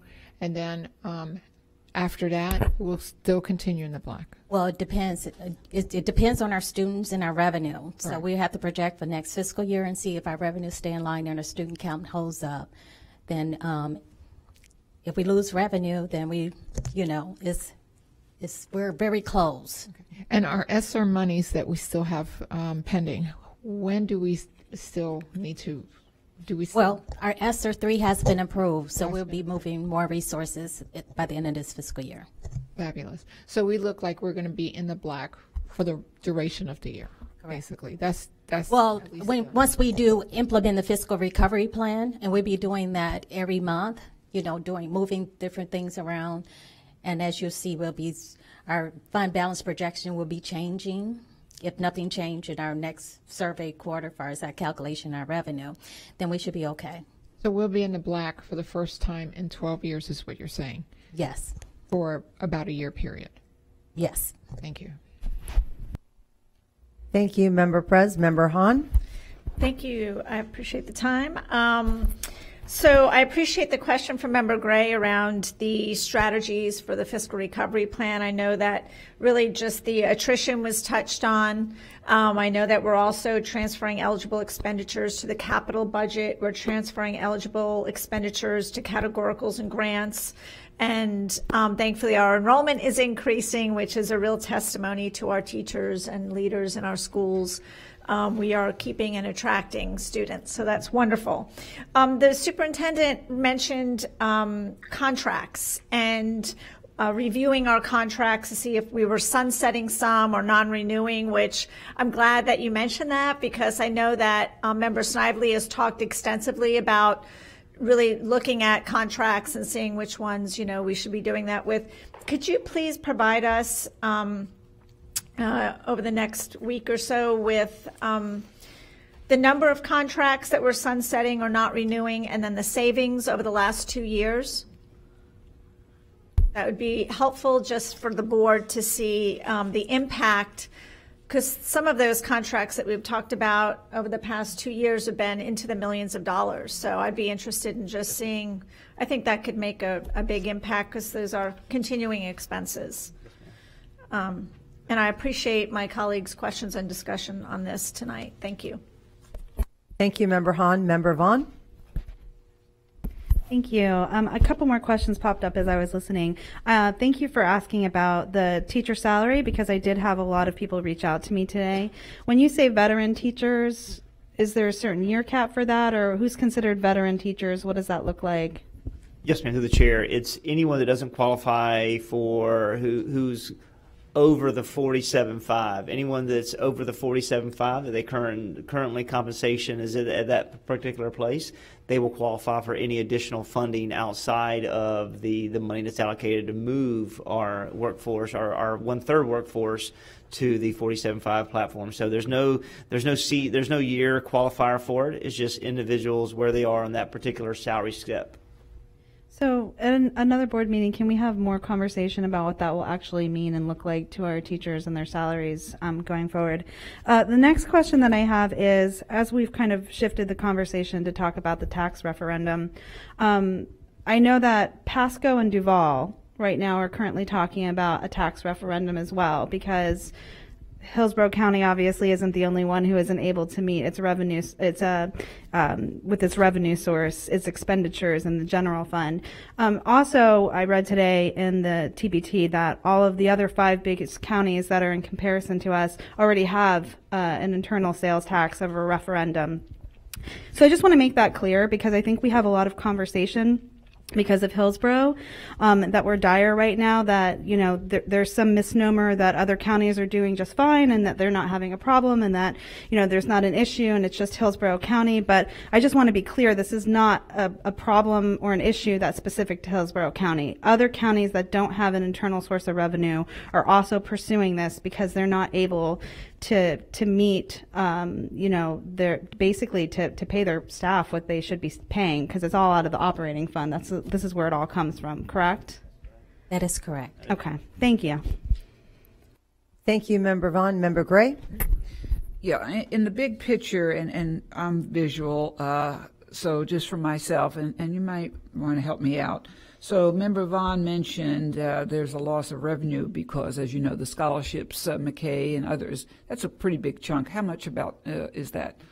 How much money? $63 million. So that's and then if we were to estimate the amount of money we lose from the charter school, how much would that be? $249 million. Okay, so we're looking at, and there are other areas that we're losing money as of 2021, 2022. So then, when we say in the same sentence that we're gaining FTE from our public schools, so that's a gain. And then we're also saying, a quote, from attrition, we'll be gaining monies. Is that correct? That's correct. So a visual person, it would be helpful for the public, maybe not, maybe yes, and board members, you can weigh in on this. Would it be helpful if we had because this is such a litmus test of this millage coming up, to really show the losses of revenue that we're experiencing that we've never had before, and then the areas, because we are trying to do budget correction. Reductions. Yeah, the avenues of plus. So if we look at those 2 columns, I think that would say a powerful message. What do you think about that? We'll present a slide next time when we do the budget amendment showing that. Yeah, and there's probably some other, you know, on the left, minuses, loss. And when the governor signs the budget, which he will soon, I think that will funnel into that. Superintendent Davis, what do you think about that idea? I'm trying to make it so it's simple, but... Yes, I mean, from our side of it, when we look at the monies that are going to non-district managed public school districts related to, let's just say $250 million going to charter school, then we have the same token, we have $65 million going to McKay, that's $315 million. That's 3,100 teaching positions that we can put into our schools to be able to add specials to all of our elementary schools, be able to provide specials to our kindergarten students, which never had been in the staff allocation plan. At the same token, expand pathways for our learners, expand technology, focus on safety and security, and then most importantly, be able to use that funding to properly incentivize all of our teachers, leaders, and staff in our school districts. So, from us, there's great opportunity for moving forward with different initiatives, but we got to continue to educate our public, as Ms. Vaughn talked about, also, and other members of the board and the community, of being just properly, fully funded to be able to access the best experience possible for our students. Because if we're not properly funded, this is what happens, and this was at Bloomingdale. We lose the speech pathologists. We lose the nurses because the agencies will pay more. But this is happening. We lose the social workers. We are losing the very, not to mention, I mean, the teachers are powerful enough, but the very essence of mental health is going to be gone. And we're talking physical health, gone.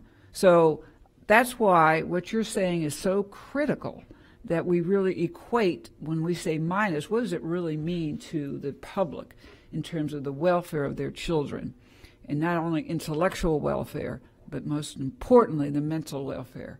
So I think that's something that we need to really harness, and I appreciate also. Thank you, Member Vaughn. I say that again because you just put in some things that were very good for us to focus on. Thank you, Superintendent Davis. Thank you, Superintendent Davis. Yeah, last thing, and I want to thank Dina Langston at Armwood. She sent me an article, and it's called The Great Resignation, and it just talks about in education where we are in the state of Florida with having over 4,000 instructional vacancies within our school districts, and that while we are currently have 4,000, is that they are projected at to be around the summertime close to 8 to 10,000 vacancies throughout the state of Florida. So whatever we can do to be able to really show the care and value to our teachers, we have to do it. And this is a strategy that's going to allow us to really compete, as Ms. Vaughn talked about. The other surrounding counties and those who are, whether it's Orlando, Miami, they really have an opportunity to dedicate funding with community-driven increase of millage that's all about compensating their employees, and that's how they're able to compete. And we have got to stand together to be able to show that value. Thank you, Superintendent Davis, and thank you to all the board members who have made some excellent points today. Just a couple things, Ms. Johnson. Last year, what was the loss of the McKay Scholarship in previous years? I think it almost doubled or tripled. Is that correct? It was around a total of $20 million last year, but now it's $63 million for this fiscal year. And before, what did you anticipate it to be? We had budgeted for around $23 million. Okay, that's what I thought. And the other part that we didn't talk about is the additional $14 million for PICO dollars as well. That's an additional $14 million that the charter schools get. Is that correct? And that was last year. Do you know what you project that to be for this year? It's about $15 million this year. Okay. So, I mean, we're just looking at systematically dismantling public education. I think it's really important to talk about the funding. And tonight in my closing comments, I am going to talk a little bit about the funding and just the misinformation that the public receives on a regular basis. But I do want to thank all the school board members, as well as Superintendent Davis, as well as Roe Johnson. All of you, thank you for your time. Mr. Washington? Thank you, Madam Chair. So, in other words, our gains is less than our losses. Well, as far as what? Expenditures, yes, our reduction in expenditures are happening quicker than our actual losses. So we're reducing our expenditures and we're increasing revenue at the same time. Okay, to add on to this also, I think it's important for us to understand how can we, besides doing the millage, because it'll be other things we need to get money for. What else can we do, in your opinion? Keep monitoring staff. Okay. Ensure we staff, but we definitely have to be competitive and still give our, salaries to our staff to be competitive, to keep highly qualified staff at the district. So we have to do both at the same time. Okay. I'm just confused. I can't see how we got into this, though, after 12 years out. Well, the school district is limited how they can raise revenue. So we have limitation how our, from our funding source come basically from our students. So we need to attract more students to increase our revenue base also. Oh, okay. All right. Thank you. Thank you. Thank you, Member Washington. Please vote when your lights appear.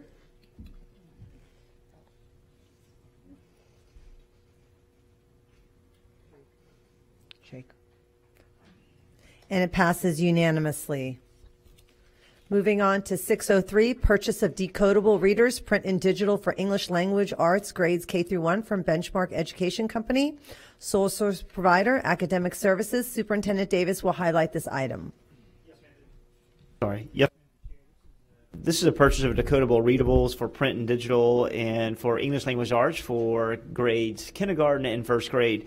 One thing that ESSER funding was outlined by the state of Florida, they identified a high quality curriculum grant for us to be able to spend on identifying supplemental materials and also resources and professional development for our teachers in kindergarten and first grade. Tonight we're asking for a $699,000 expenditure in this categorical to be able to buy decodable books that will focus on fluency, that will also be able to provide print concepts and focus on phonemic awareness skills. And this really allows us to have 39 titles for kindergarten, 72 titles for first grade. And what we're doing is building capacity by building classroom libraries. So each of our classrooms in kindergarten, first grade will have 6 copies of each title that will allow them to allow independent reading, independent practice related, also in small group instruction with our students.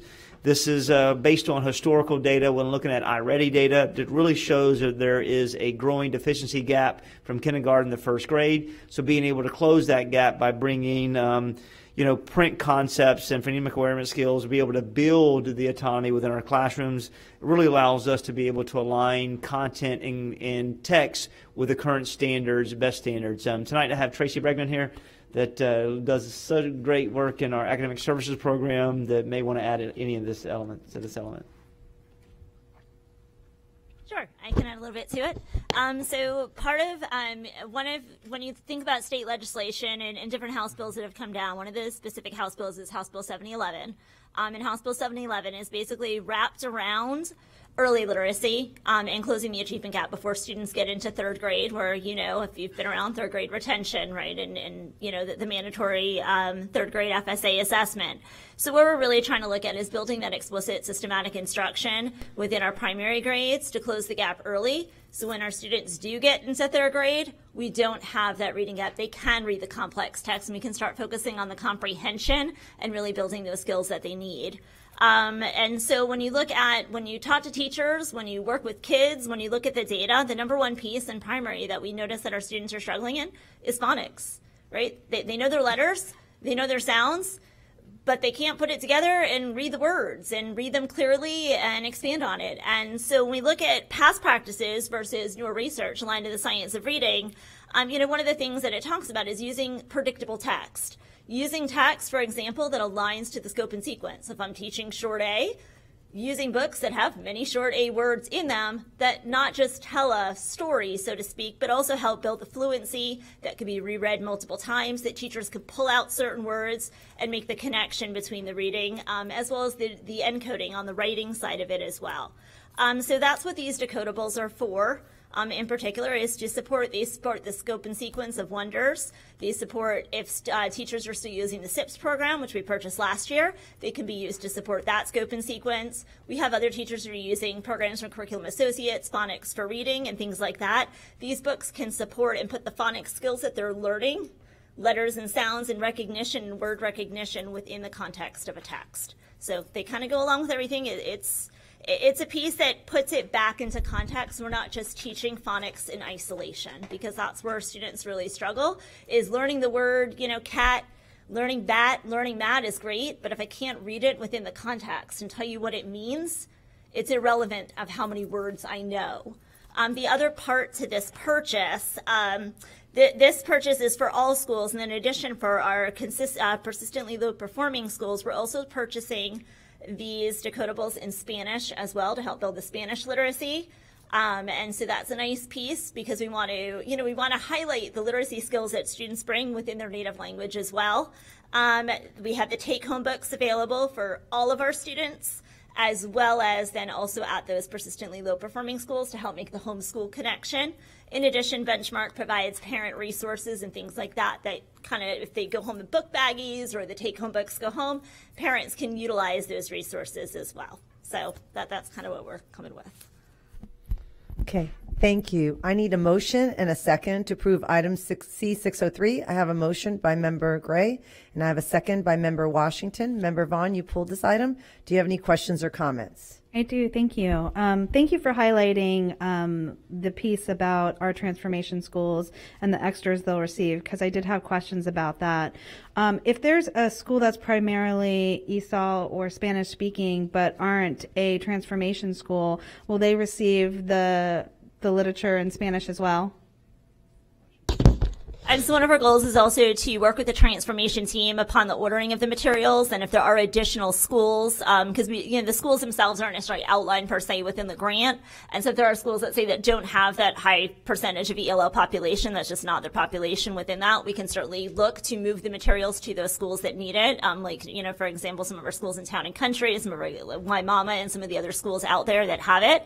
In addition, we can also look at providing additional support through the online site where schools can print out those take-home books and take a look at providing those resources that way. We're also looking at providing it at our dual language schools as well. I'm working with Melissa Morgado, who's the supervisor of world languages, to include it within those schools as well that have that program. Thank you. And I just had a question about the sole source provider. That means that we could not get this from any other provider. This is the only company that we can purchase these from. That is absolutely correct. These books are from Benchmark, and they are based on the work of Wiley Blevins, who is renowned in his work of decoding foundational skills, phonics skills. And so these books come from his work, and he is under that Benchmark piece. In addition, they're also part of the Benchmark state adopted reading materials. We did not adopt Benchmark. However, these materials were state approved to be used for the phonics instruction as well. So they are sole source for that reason.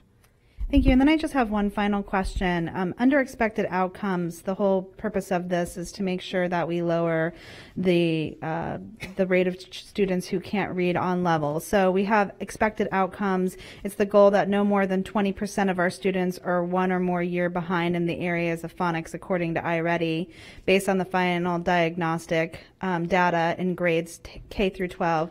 Well, actually, kind of a two-part question. Number one, what is the end goal date of that? Like, the expected outcome is to meet that benchmark of no more than 20%, but what year is that? In 1 year, 2 year, 3 years? What's the timeline on that goal?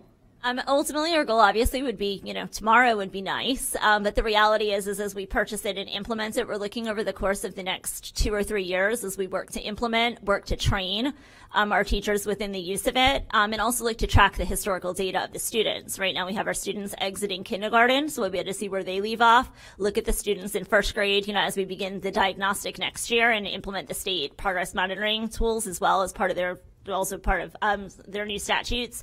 And then take a look at it from that point. So, like I said, I would say, to really track the student progress and look at the historical, as well as to provide the professional development. We're looking at it over the course of the next 2 years, tracking those students that are currently in kindergarten, starting with that and seeing now that we've implemented this, we've implemented SIPs, we've implemented our new standards with our kindergartners. Now let's bring in these decodables and let's start layering and let's see what difference we make within the achievement of them.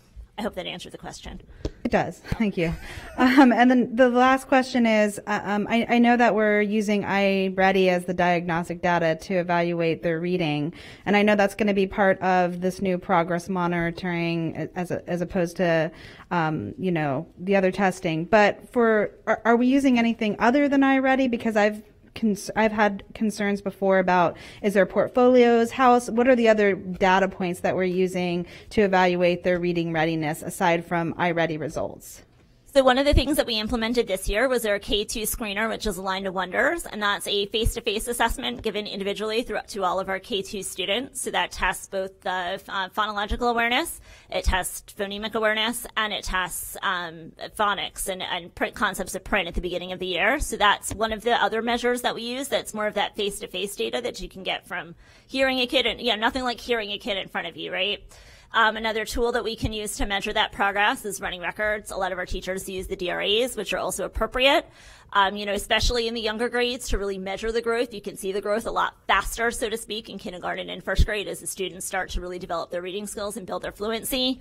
Repeated readings, even through the decodables themselves, are a way to measure that progress. And also our SIPS program also has the initial assessment as well as the progress monitoring built in. So if they're using that piece, we can also see the progress through there. So absolutely, iReady is more of that, we call it that tier, that overarching screener that we give to all of our students. But in addition, we do have other assessments that measure it in different ways, not just on a computer, but actually through listening to kids read, talking to kids, and seeing their work in action. And if there's something where the iReady scores don't match the teacher's observation, they can trigger or somehow give that feedback where there's a further evaluation? Absolutely. One of the things that we submit in our K-12 plan every year is it's like the decision-making tree or the tiered approach, which includes one of the key pieces on that, and it's even written directly into the K-12 plan, is that teacher observation and teacher data is also still critical. So yes, numbers are part of it, but sometimes you see something in a kid that you can't measure on an assessment. You know the kid, you build a relationship with the student, and you really get to know them. And so absolutely, we definitely want teacher feedback, and it's part of our MTSS tree. It's part of our tiered approach. Thank you. I appreciate it. Yeah, thank you. Thank you, Member Vaughn. And I just wanted to just briefly say, I just think it's just really wonderful and very important that we have really decentralized and made sure that it is important that every child receives that phonics and the sight-based words. I know we have amazing teachers who've done so many things over the years, but to know that if a child goes from one school to another, that they're going to have the consistent curriculum, especially when it comes to the phonics and the sight-based word reading. And I think it's wonderful that we're purchasing these decodable readers, because I think it's critical for our students that they have that and they have access to that. And I just want to really we have such an amazing academic service team led by Terry Connor, Daniela Simic, Angela Schroden, and you, Tracy. I just wanted to take a moment, and I know you have so many DRTs and amazing staff, but I just want to take a moment to thank all of you for everything that you're doing to make sure that literacy is at the center and at the core, to make sure that we are preparing students, pre-K, kindergarten, all the way through. And then when the students are still struggling later on, that we are making sure that those children continue to learn phonics, because we want them to be successful, because we know that is the most important thing to make sure that students are prepared for life, by making sure that they're fluent readers, they're able to read and understand, and they continue, and that will impact them for the rest of their lives. But I just want to take this moment to thank all of you for that. Thank you. Member Perez? Yeah, I'm curious. Because we're looking at an amount of $699,912, right? Am I correct?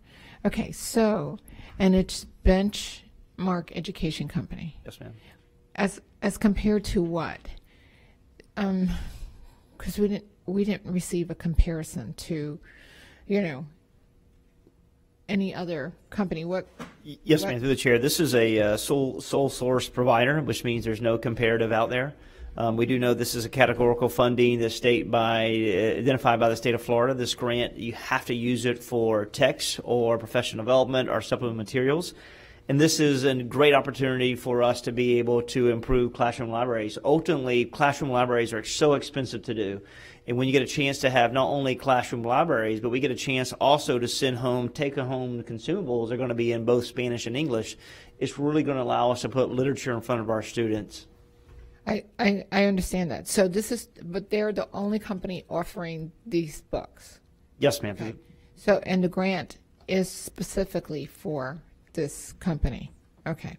No, ma'am. I'd say this. Sorry, this grant is for instructional materials, professional development, but you could do any company that we had deemed aligned with our text, aligned with Wonders, aligned with the scope and sequence of our standards, then we would go out and pursue them. In this particular case, what we're looking at, decodable text, this is the sole provider that really has the greatest alignment through our staff, and this staff has done a really, really nice job of vetting content materials to bring to our students. Is there any way that I can or the board can receive a copy of, because what I'm looking at is a letter, confirming,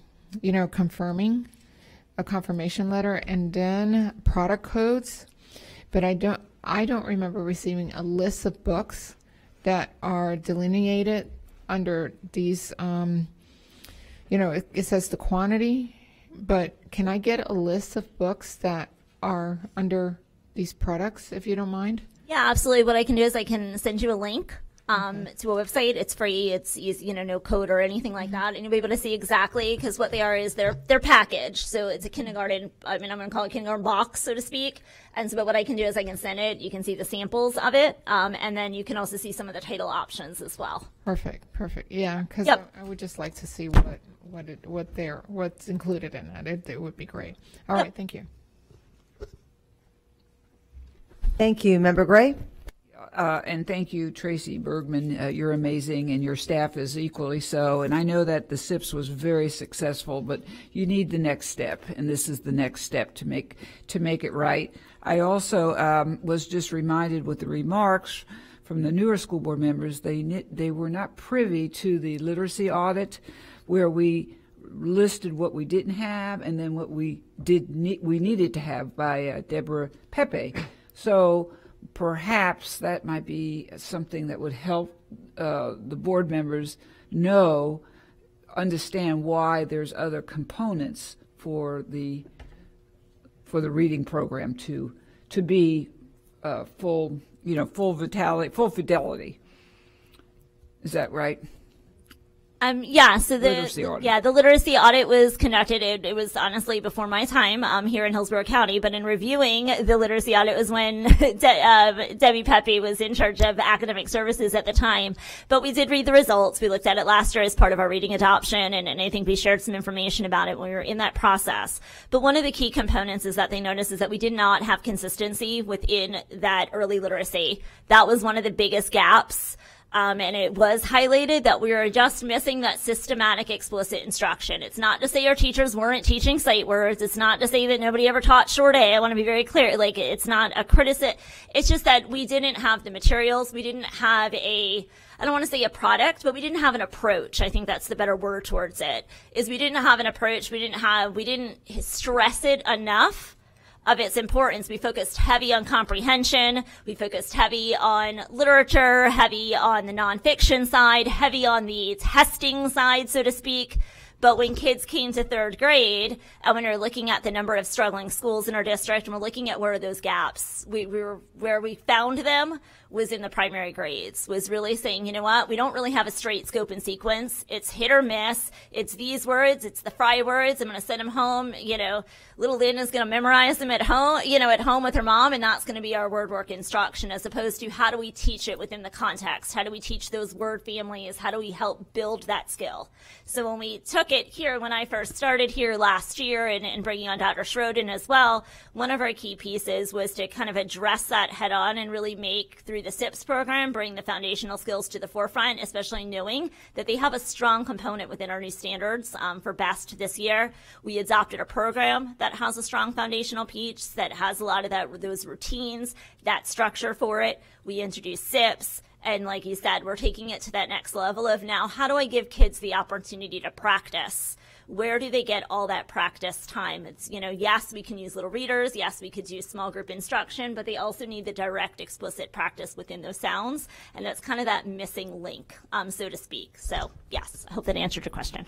You did, and more. And it just shows, how comprehensive that you all are getting this done. I mean, SIPS was just one step, and the literacy audit showed that there are many steps to still be attained, and the grant just made it very lucky for us to take advantage of. Thank you very much.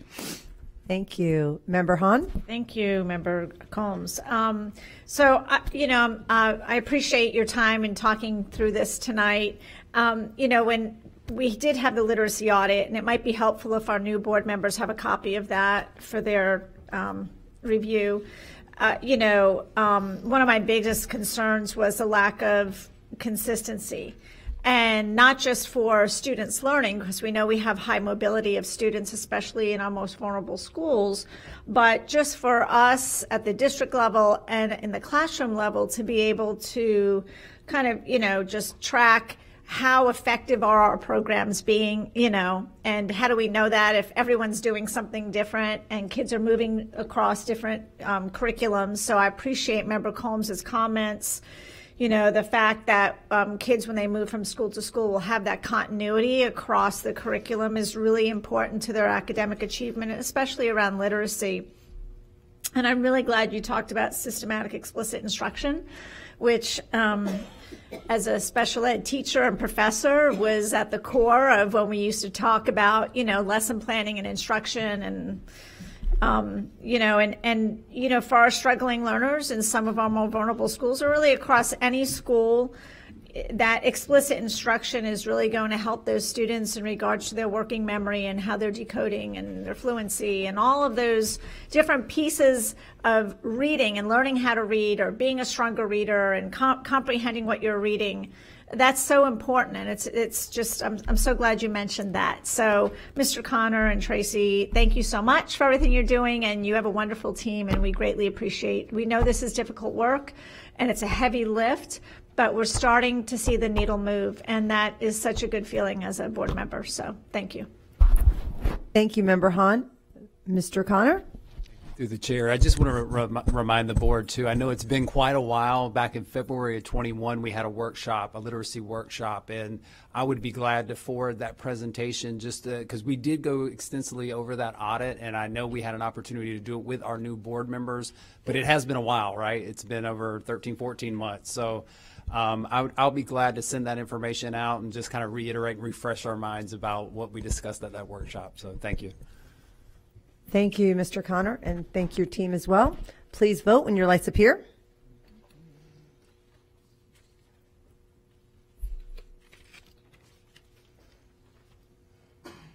And it passes unanimously.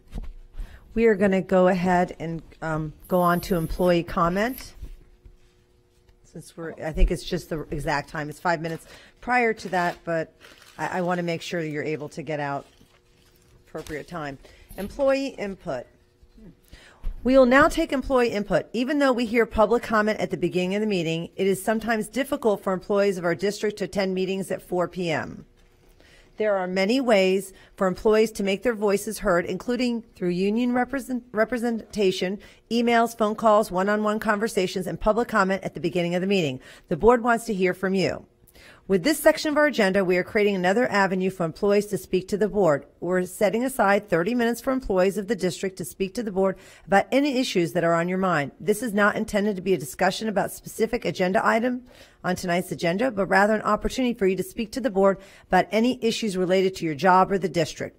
Each speaker will have 3 minutes. I will now call the first speaker, and please introduce yourself.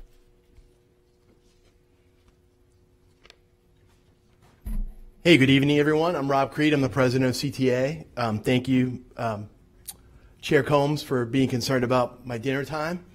But I'm here tonight to talk about a few things. Equity and fairness. These are two things that students want to know when they walk into a classroom. They want to know that their teacher is equitable and fair. Now, they don't use those words. They go home and their parents ask, hey, how is that teacher that you have for X class? And they say, that teacher's nice. I like that teacher, because they want to know that they can work for that teacher. Well, the laws that we create in Florida for public education are neither equitable nor fair. Remember, Vaughn, you asked about what is a veteran teacher in our district? Well, I think really that comes to when you finally figure out what you're doing in the classroom, where the art of teaching, the science of teaching, your own personality all come together and the magic is actually happening. For me, that was in my 3rd year of teaching, but I don't think I was a veteran teacher. But really what you're asking is, where do veteran teachers fall on our pay scale? Well, because of the inequitable and unfair laws, we were piling money and putting money only for our first-year early career teachers. So these would be, in our district, anyone teaching in years 0 through 7. Now, how do we have 0? Well, we do it on years of successful or effective teaching. So in my first year, I've had 0 years of effective teaching. In my 2nd year, now I'm at level 1. So level 0 through level 7 have the same exact salary here in Hillsborough because of the TSIA laws that have been created. Now, We are running ratification right now, and we should have a conclusion to that on Friday. And that would bring our first-year teacher salary to $47,500. That would then get us out of the laws that have been created that said 80% of the money has to go to that group of teachers. And I'm not trying to say that they don't deserve it. They do. The job is extraordinarily hard, more difficult than it's ever been in the history of public education. But what we've done here in Florida is that we've marginalized and we've forgotten about the veteran teachers. That is inequitable and unfair. Now, what we have coming from the governor now is that from an 80-20 split, we can now do a 50-50 split. Okay, better, but not great. So our veteran teachers in our district, to answer your question, begin in year 8. But how many people are going to stick around from year 0 to 7 making the same exact salary? It's frustrating. It's wrong. And those veteran teachers that have been doing the work, they've been seeing those younger teachers that haven't quite figured it out yet get these substantial raises over the past couple of years because of the laws in the state. That's unfair and inequitable, and they're frustrated. When I first started, I've been in Hillsborough County since '93, and the classroom is a place where the magic happens, as they say. The teaching, the learning, the relationships you build with the kids, the families, the communities. It's fun. We need to inject the fun back in the job for the teachers. How do we do that? Just give them the toolbox and say, here it is. You teach 8th grade language arts, here's your toolbox. You teach 5th grade, here's your toolbox. You teach pre-K, here's your toolbox. Find the tools that work for those kids, and that's where the fun will happen for our teachers again, and that will bring them back to Hillsborough County, because the laws are inequitable and unfair, and we're not able to financially give the teachers that which they deserve. So what can we give them? The freedom to do their jobs. And Chair Combs, you talked about the budget and how it's all split up and the money in the state. I talk about the pizza pie. And I call it pizza pie still, like soda pop. Pizza pie. If we took our public schools and gave them half of the pizza, we have 245 schools in our district. We give the other half of the pizza to our charter schools. How many of those do we have? How fair is that? How equitable is that? Until we fix that in the state of Florida, the state of confusion that we're living in, the public schools are going to go the way of the dinosaur, as they say. So we need to actually make a stand here. We can make our schools fun again for our teachers, which will make it fun again for our students, and that will attract people back to Hillsborough County. And that's what we need to do. Thank you and good night. Thank you. Next speaker, please.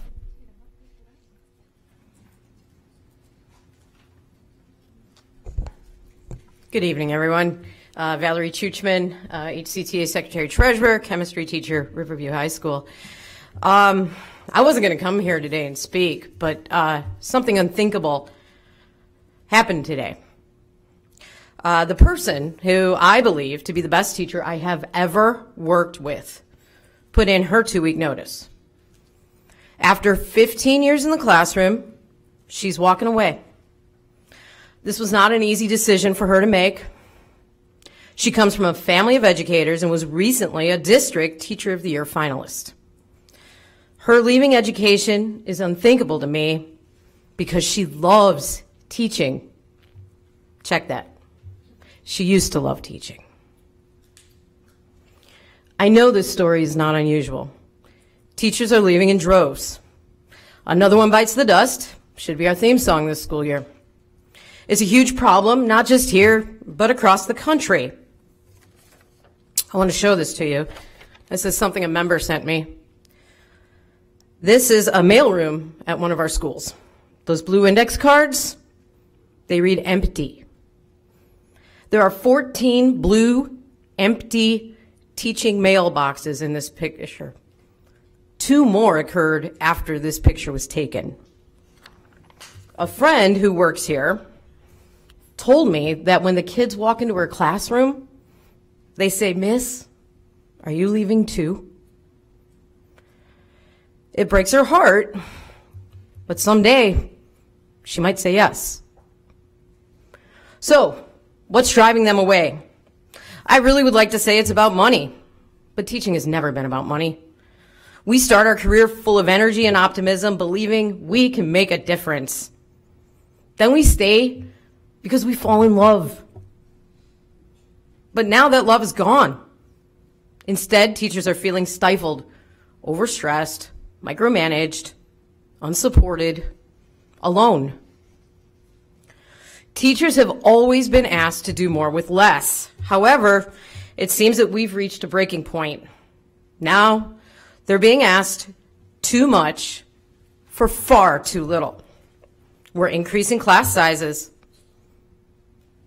They've been told to expect 35 to 40 kids. Endless meetings, unnecessary paperwork. This has helped push many over the edge, and they're jumping at opportunities to make more money while being less stressed. The thing is, these opportunities, they would have never considered them just a few years ago. The end result will be a carousel of unqualified, inexperienced people teaching our kids. And is this what we want? I believe that teaching is an art. No computer program can recognize the look on Susie's face when she gets it, or knows that if I somehow relate the material to football, Johnny will pay attention. Moments make teaching special. People shouldn't be reprimanded when room 201 and room 202 aren't exactly on the same page. Schools aren't factories, and we're not making widgets. Teachers have their own intangible set of skills that other employers have noticed. Shouldn't we be making Hillsborough County Public Schools the place to teach? So my ask of you is this. Please take a hard, honest look at why our teachers are leaving and do what you can to fix those issues. Thank you for giving me the extra time. Thank you, and thank you both for so much for coming today. Okay, we will move on to the discussion agenda.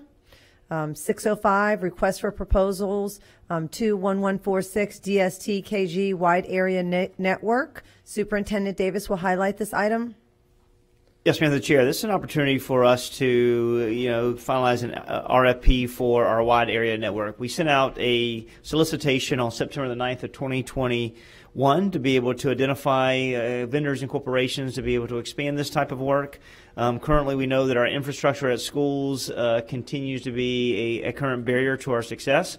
We have a number of the speed of what we have. We have 1 gigabyte at every one of our facilities, and we see the students and teachers are trying to log on, and we have a number of wasted time being able to make that connectivity. What this does is it allows us to have greater speed within our schools.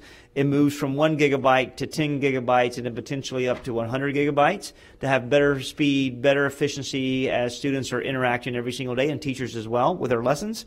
This is a little bit over a $10 million expenditure, in which 80% of that will be reimbursed through E-rate, meaning that we'll spend around a little bit over $2 million for being able to have a massive upgrade within all of our facilities. We'll better assist our teachers and better assist our students to be able to compete. Thank you, Superintendent Davis. I need a motion, a second, to approve item C605. I have a motion by Member Gray, and I have a second by Member Perez. And I pulled this item, and I just had a quick question for Dr. Weeks. I just wanted to see what the timeline looked like to implement this, and what it would look like, how long before this would actually be in place. Yes, ma'am. Madam Chair, this is something that we would start working on actually next year. So because this is E-rate, we actually have to go in advance nearly a year in order to qualify for the funding. So it is a little bit early. We won't start to see any fruits of this labor until actually the end of the upcoming school year. And how long will it take to implement it in every one of our schools? So we are anticipating having all of this in place by July of 2023. And these will be just in the public schools, not the charter schools. Is that correct? That is correct. It's public schools and all the administrative and support buildings. Okay, thank you. Member Gray?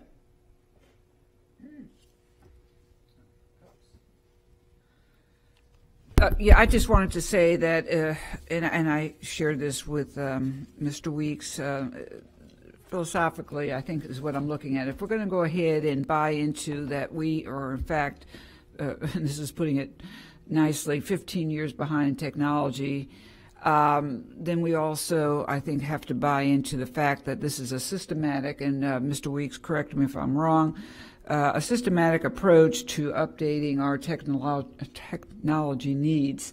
There are real situations that are occurring that make this a good decision, but probably one of the ones that I was most impressed with is the fourth reason that you shared, because now that we have, as this will set up the foundation, then we can help our high needs children, perhaps even with cell phones. They can absolutely connect to lessons just using their cell phone. You should go ahead and speak on that, because that is part of the benefit. Mr. Weeks, you can get up and get some exercise. Come on up.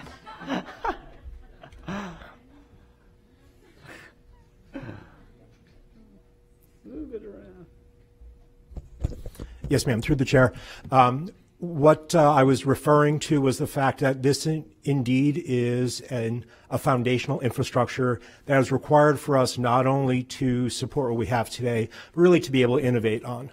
One of the things that we're looking at from a strategic perspective, especially in looking at serving our underserved students, is the possibility of executing potentially a private LTE network, which is basically a private cellular network, providing wireless potentially to students that live in and around areas of our school sites. Having a backbone infrastructure in place such as we are about to develop is something that affords us that opportunity. Again, that's not a definitive path that we're taking, but at least it opens that opportunity up for us. And it's all about the innovation and setting up the best opportunities for our kids, all kids. Superintendent Davis, this is part of the strategic plan. Is that correct? Our technology? Yes, ma'am, through the chair. It's definitely a part to be able to improve capacity and at the same time improve student performance, and also being able to have a supportive culture for students and our employees. So this is definitely a part of our concentration and focus. Okay, and I'm just very thrilled, and I'm looking forward to the, let's just say, catching up in technology for our kids and for our schools and our teachers and everything else that seems to be surrounding with the computers, which is everywhere. It's in our lives. So thank you for your work, Mr. Weeks. Thank you, Member Gray. Member Perez?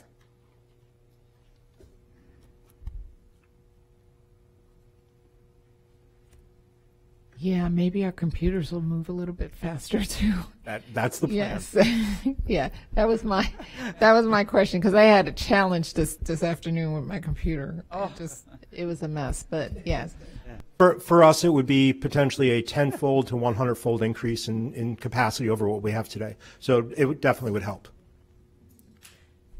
Thank you, Member Perez. Member Vaughn? Thank you. So it says the initial term of this agreement shall be 15 years with 2 additional 5-year periods. So that's 25 years, followed by an additional 5 years? By initial 5 one-year terms. 5 years. So we're looking at 30-year Correct. agreement. Correct. And it says that there's a 30-day termination for convenience clause included in this contract. Can you give me more details about that? Certainly. So if the district does not have the ability to pay for this, the district could always terminate, based off of that fact. However, I will remind that this is critical infrastructure, much similar to having lights on within a building. We are looking at not only providing significant performance increase, but this is also a significant savings to the district. Our current expenditure is approximately $1.66 million per year with our current provider. Our annual expenditure on this moving forward would be approximately $336,000 per year. And that is, both of those numbers are pre the 80% rebate that we will generally receive from E-rate. Our break-even point on this is roughly at the 7-year mark, and then we will start saving approximately $1.3 million per year after that. Now, when you say break even, you mean because there's such an upfront cost, and with that, we're looking at, after you look at the E-rate reimbursement, $270,000 coming out of general funds for this now. Is that correct? So this year would be approximately $330,000 coming out of general fund. But again, we would apply for the 80% E-rate rebate from that. So our amount would be roughly $70,000. $70,000. Yes, ma'am. And so that would be the fee that would come out of general funds this year up front. Next year, when you quote the $336,000 for the annual fee, where does that come from? So that comes from general fund. Again, we spend currently $1.66 million out of general fund to support our WAN at this point with our current provider. So this is a significant reduction as well as an increase in capacity.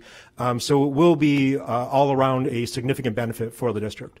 And then aside from not being able to make a payment, is there anything included in that 30-day termination clause if we find another vendor, if something's less expensive? Is there any other way to get out of this 30-year contract other than not being able to make a payment? So we're in it for 15 years at a minimum, other than the 30-day opt-out clause. I'm sorry, could you repeat that one more time? I apologize.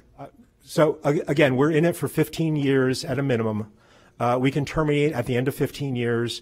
You know, we could actually not execute on the additional extensions. But the 30-day clause is basically for convenience.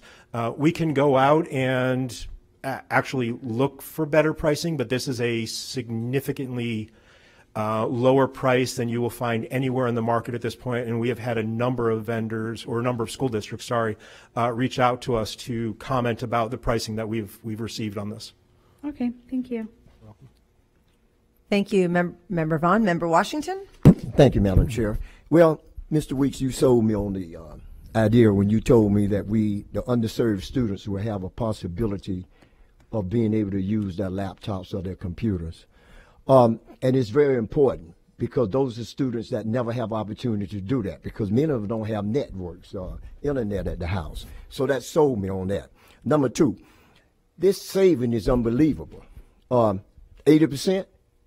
So it's an 80% rebate. However, that's on top of the $1.3 million roughly savings based off of what we pay today.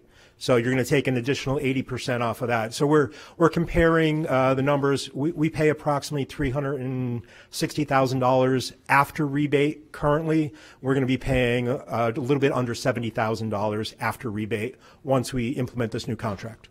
That's great. Because, you know, I did have one concern when we said 15 years. Because a lot of times we won't be around in 15 years. I don't want the other board to get stuck with something out of proportion. But you explained it to me very well, and I think it's a great deal. Thank you, sir. Thank you, Member Washington, and thank you, Dr. Weeks. Please vote when your lights appear. Sorry. And it passes unanimously. 607, Agreement 22058 XMT IV with Extravaganza Productions Incorporated for the 2021-2022 graduation rehearsals and ceremonies. Superintendent Davis will highlight this item. Yes, Mr. the Chair. This is our partnership with Extravaganza Productions for our graduation ceremonies that will be held at the State Fairgrounds. This is for audio and visual services. As you know, we always pay for decor, lighting, audio, and live streaming. Last year, there was a $6,900 additional expenditure that the fair picked up related to these audio services. This year, those that we did not have to pay. So you'll see an increase from last year's expenditures to this year because the state fair is no longer paying for that. Those are our incurred expenses to make certain that our services are continued. So you'll see that this is around a $54,000 expenditure, and this is a great opportunity to stream all of our graduations for our community and have a really nice ceremonies for every one of our graduates. Thank you, Superintendent Davis. I need a motion, a second, to approve item C607. I have a motion by Member Gray, and I have a second by Member Perez. Is there any discussion? Please vote when your lights appear.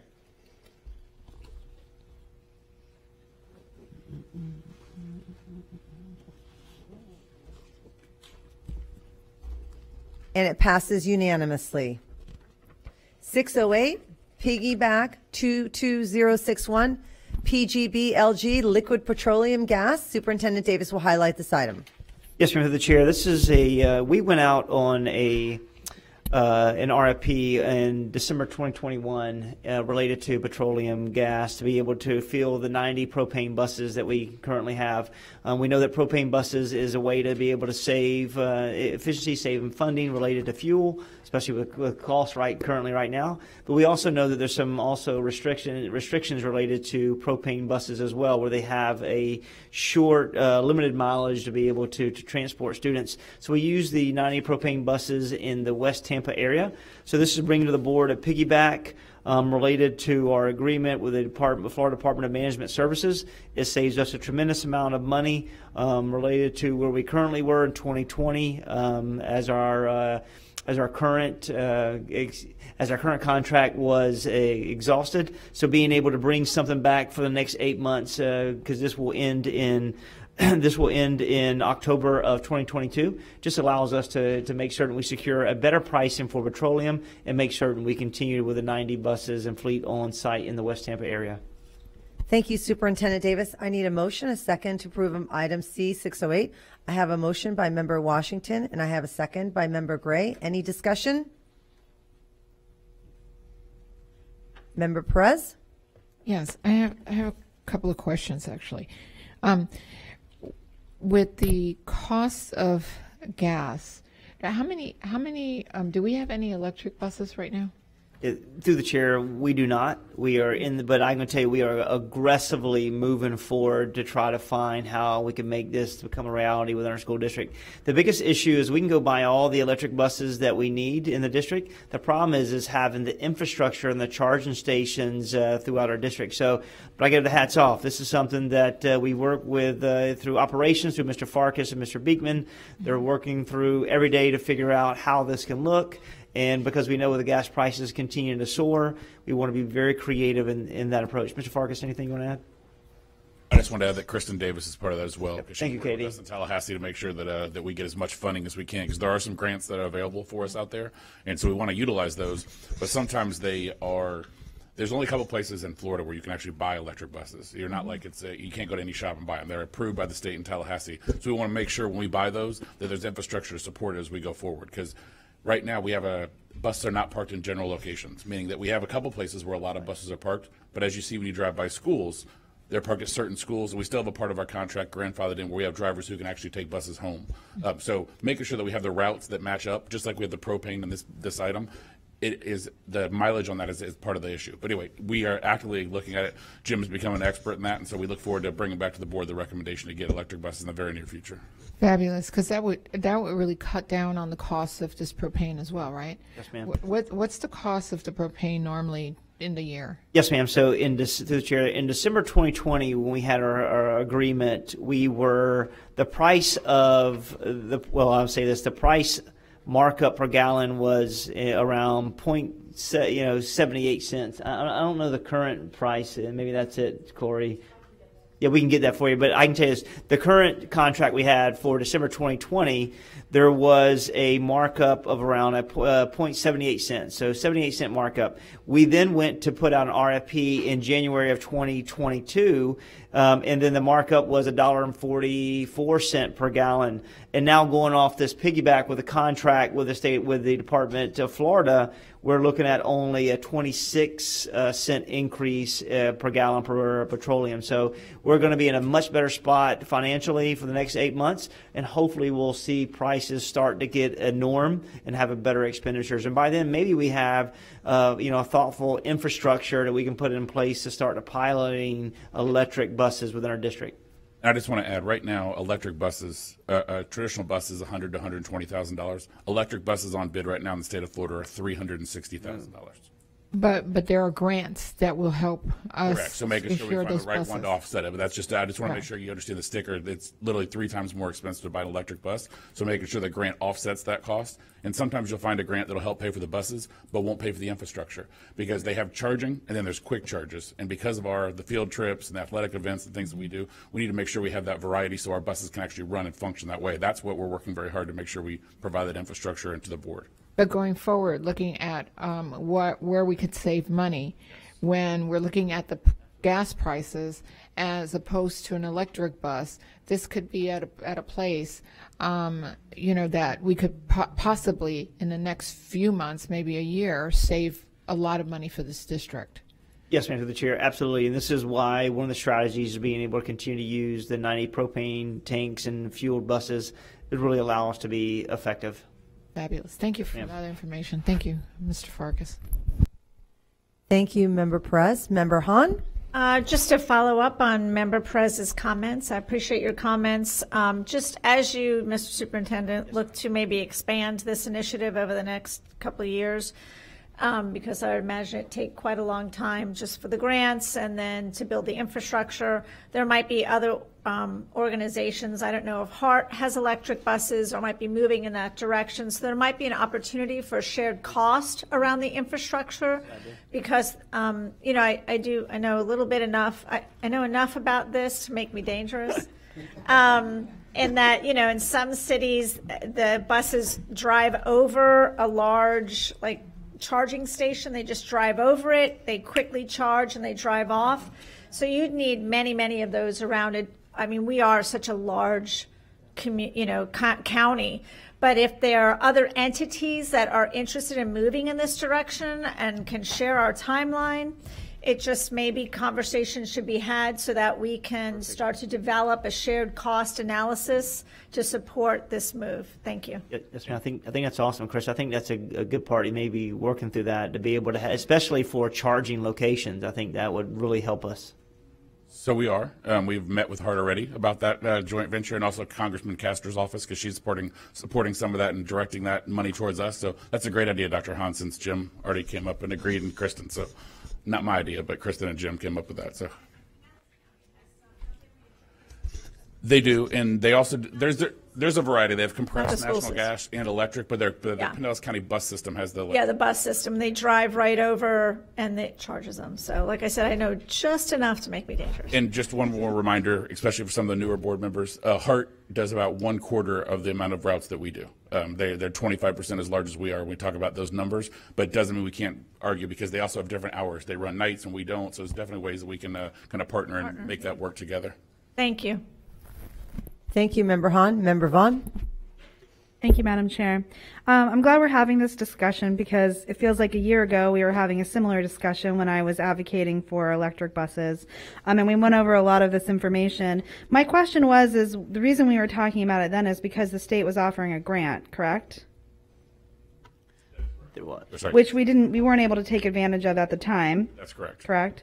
So what's happened with that grant specifically? Because as Dr. Hahn has mentioned, what would be the timeline for applying for other grants? What has changed from when we weren't able to apply from that grant to where we're talking about it now?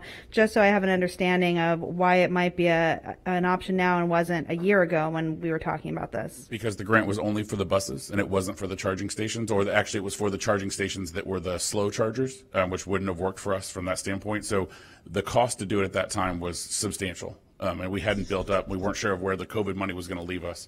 We want to make sure we build a sustainable plan and not just that quick flash. There are tons of other grants that are out there, and we will continue to search for those.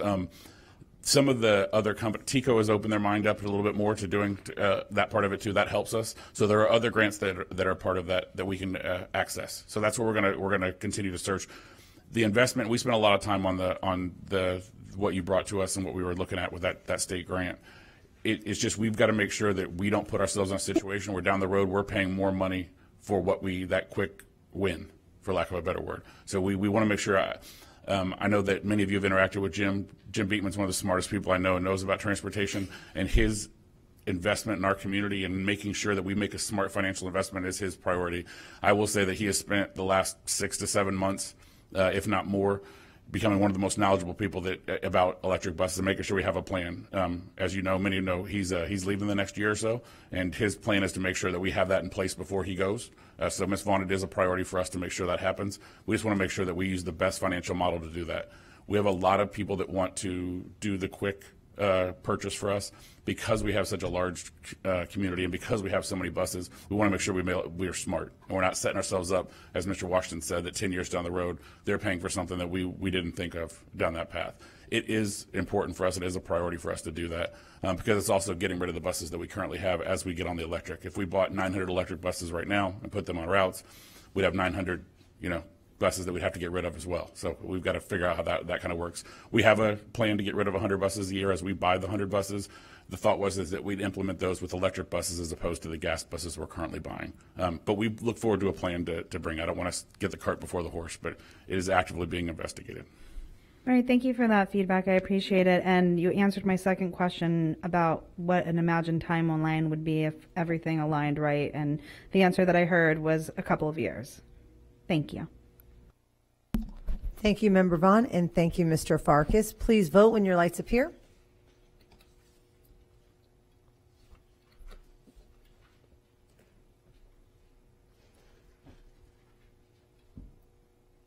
And it passes unanimously. 609, invitation to bid 22010 DST EJ engine rebuilds, medium duty trucks and buses. Superintendent Davis will highlight this item. Yes, Mr. the Chair, on December 29, 2021, the Procurement Services, in conjunction with Transportation, really put out a competitive solicitation for engines, for reparative engines, new engines, and rebuilds. So what this is being able to go out and have award a vendor through the invitation to bid, and really focuses on being able to look at any labor, equipment, materials to be able to address our medium trucks, which is our maintenance trucks, at the same token to be able to address any of our buses within our school district. This is a $325,000 expenditure that makes certain that we spend through general fund. Thank you, Superintendent Davis. I need a motion and a second to approve item C609. I have a motion by Member Perez and I have a second by Member Washington. Any discussion? Please vote when your lights appear.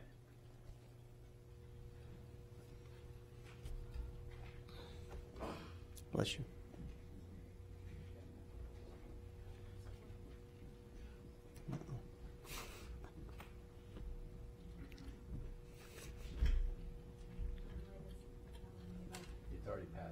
And it passes unanimously, correct?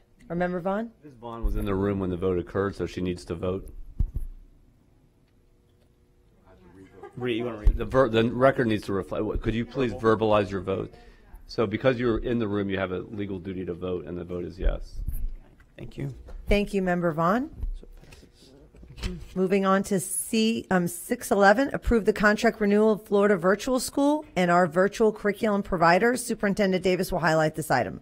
Yes, Mr. the Chair. Through state statute, we are required to offer part-time and full-time virtual options for our students. So what this does is making certain we bring to the board our partnership where we've used Florida Virtual School to be our anchor for 612 since 2008 to provide ongoing services and curriculum for our students. They provide portfolio curriculum for all of our core content areas for English, language arts, math, science. At the same token with art, music, CTE, health, physical education, world language. And this also starts a new beginning for us to be able to leverage Florida Virtual School as our founding platform for kindergarten to fifth grade within our school district. So really having a kindergarten to 12th grade continuum in partnership. This is an $887,000 expenditure. And we currently have around a little bit over 1,800 full-time students in Hillsborough Virtual, part-time students around 5,600, and we have around 4,500 students that are currently in our credit recovery. So this is a platform to use as an anchor and just to make certain that we are aligned with state statutory requirements. Thank you, Superintendent Davis. I need a motion, a second to approve item C611. I have a motion by Member Washington, and I have a second by Member Gray. Any discussion? Please vote when your lights appear.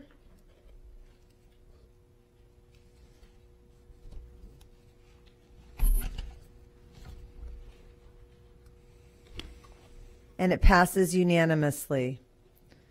701, approve revised West Shore attendance boundary change proposal. Superintendent Davis will highlight this item. Yes, ma'am. This is a revision of our currently reviewed and passed West Shore attendance boundary changes.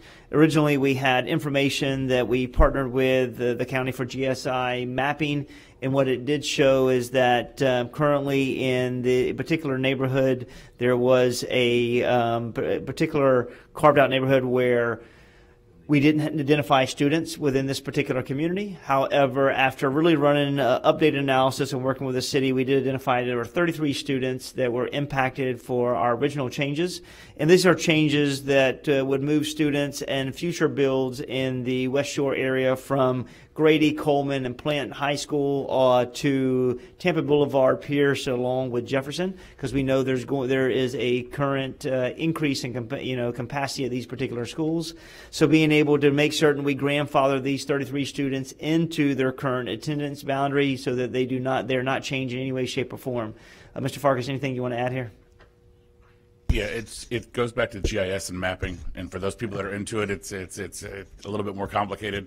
But where the address point is versus where the actual apartment building is, sometimes when they do the GIS is different, and that's why this was missed from our city and county partners. So it wasn't when we installed the actual names and numbers of kids that were there, as we presented to the board and we said no kids would be moved. That was what we want to make sure we honor that, and that's why you have that in front of you right now. Thank you. I need a motion and a second to approve item C701. I have a motion by Member Hahn, and I have a second by Member Gray. Member Vaughn, pull this item. Do you have any discussions or questions or comments? I do. Thank you.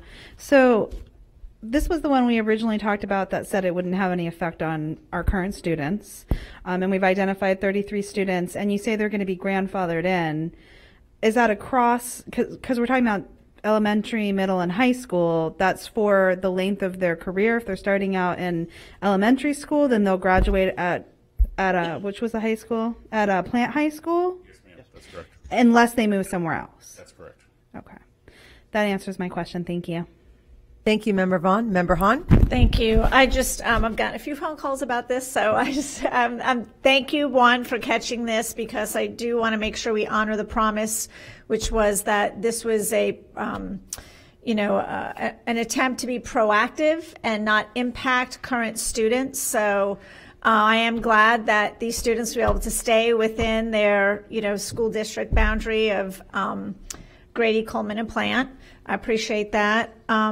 Will this address, it will stay in this boundary indefinite? I mean, it's just not these students are going to be grandfathered in. The address is being moved back into its original boundary, correct? That is correct. Okay. I just wanted that to be clear, because some of the phone calls I received, the thought was that these 33 students were going to be allowed to attend the school, but only those students. So I just wanted for anybody watching this afternoon to understand that this building will remain in the Grady Coleman Plant boundary, and it'll be removed from the previous agreement. That's correct, and that's important because, as we talked about, it was proactive for future development. Yes. This apartment complex was already built and already there, so the apartment complex stays in. Perfect. Okay, perfect. I just wanted to clarify that for anybody watching and put it on the record as well. Mr. Porter? It's more appropriate to say the property is grandfather, not the student. Yes, the property, exactly, because that was where it was getting people confused. They thought it was just the students, but it's the property.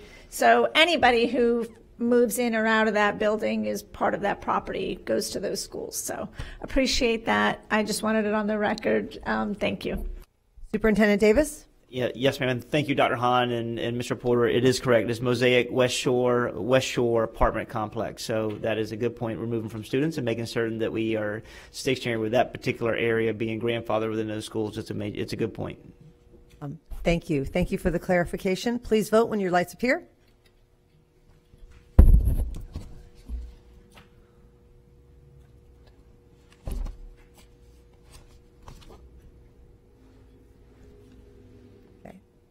Please vote again when your lights appear.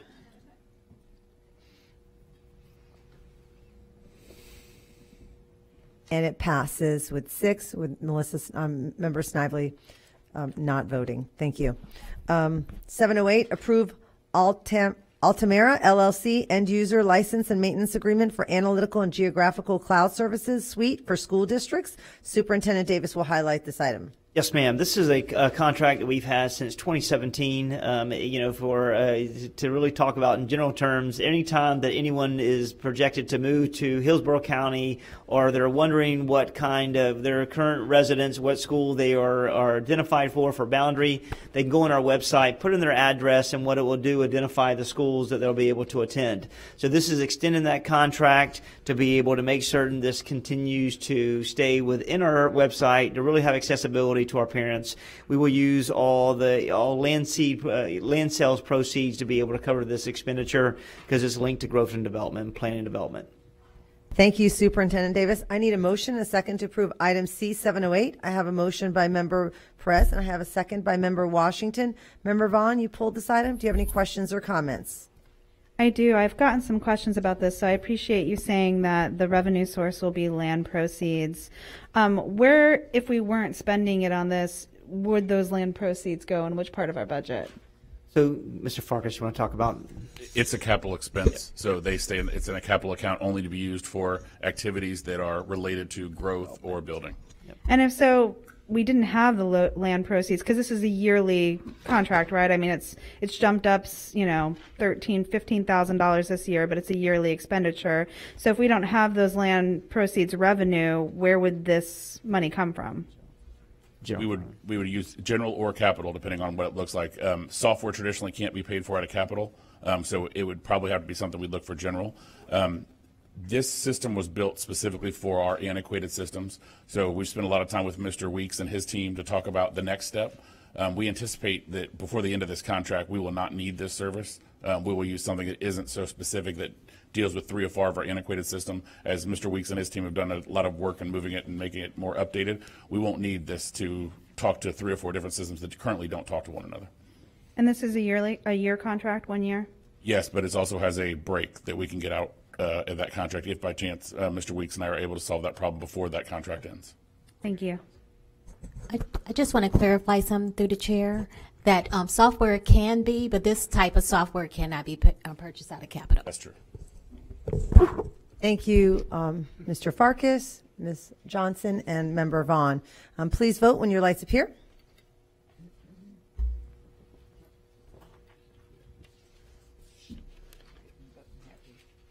And it passes unanimously. We will move into superintendent's comments. Superintendent Davis? Yes, ma'am. Thank you. Tonight we have a very extensive review for the board and community. We'll go ahead and go to the next slide. Only thing we want to do tonight is just tell everyone welcome back. Thank you so very much for your hard work, your rest. We hope that we spent this last week resting with your families, your friends, and your loved ones, and you're energized to come back and hit the ground running today with our students as we have a full 9 weeks to be able to help our students meet into the grade level expectations. So thank you to our leaders, our support staff, our teachers, our cabinet, our senior staff, regional soups, everyone to continue to wrap their arms around the school district and the board as well. Also, just a couple highlights. The TNTP Insight Survey will close on Friday, March 25th. So all teachers and staff administrators, please take advantage of this. At the same token, we have a finalized review of our parents window will close on the 31st. And also to be able to update for our windows related to our choice initiatives and programs. Our choice window will close on April the 2nd. And the last highlight is, thank you to the board to be able to approve, a couple meetings ago, our international agreement to be able to bring teachers to our school district. HR's hit the ground running. They have 28 teachers that they have interviewed and engaged with from the Philippines to date. They have 3 from Jamaica. They will continue to do that. So we have 31 teachers on board. We'll continue to make that a priority to be able to hit that threshold to provide and fill positions within our school district for next school year. And that's it. Thank you, Superintendent Davis. We will move into board comments. Board members, just a reminder, you'll have 5 minutes to speak with 30 seconds for final thoughts. Member Perez? Mine's is 1, and I'll give out 4 of my minutes. I just want to welcome everybody back, echo the sentiments of the superintendent, and I hope you had a wonderful and restful. It does my heart good to see the staff and the teachers just take that rest that's so well deserved, and welcome back. you know, and you guys really hit the ground running. Thank you for all you do. Thank you, Member Perez. Member Hahn?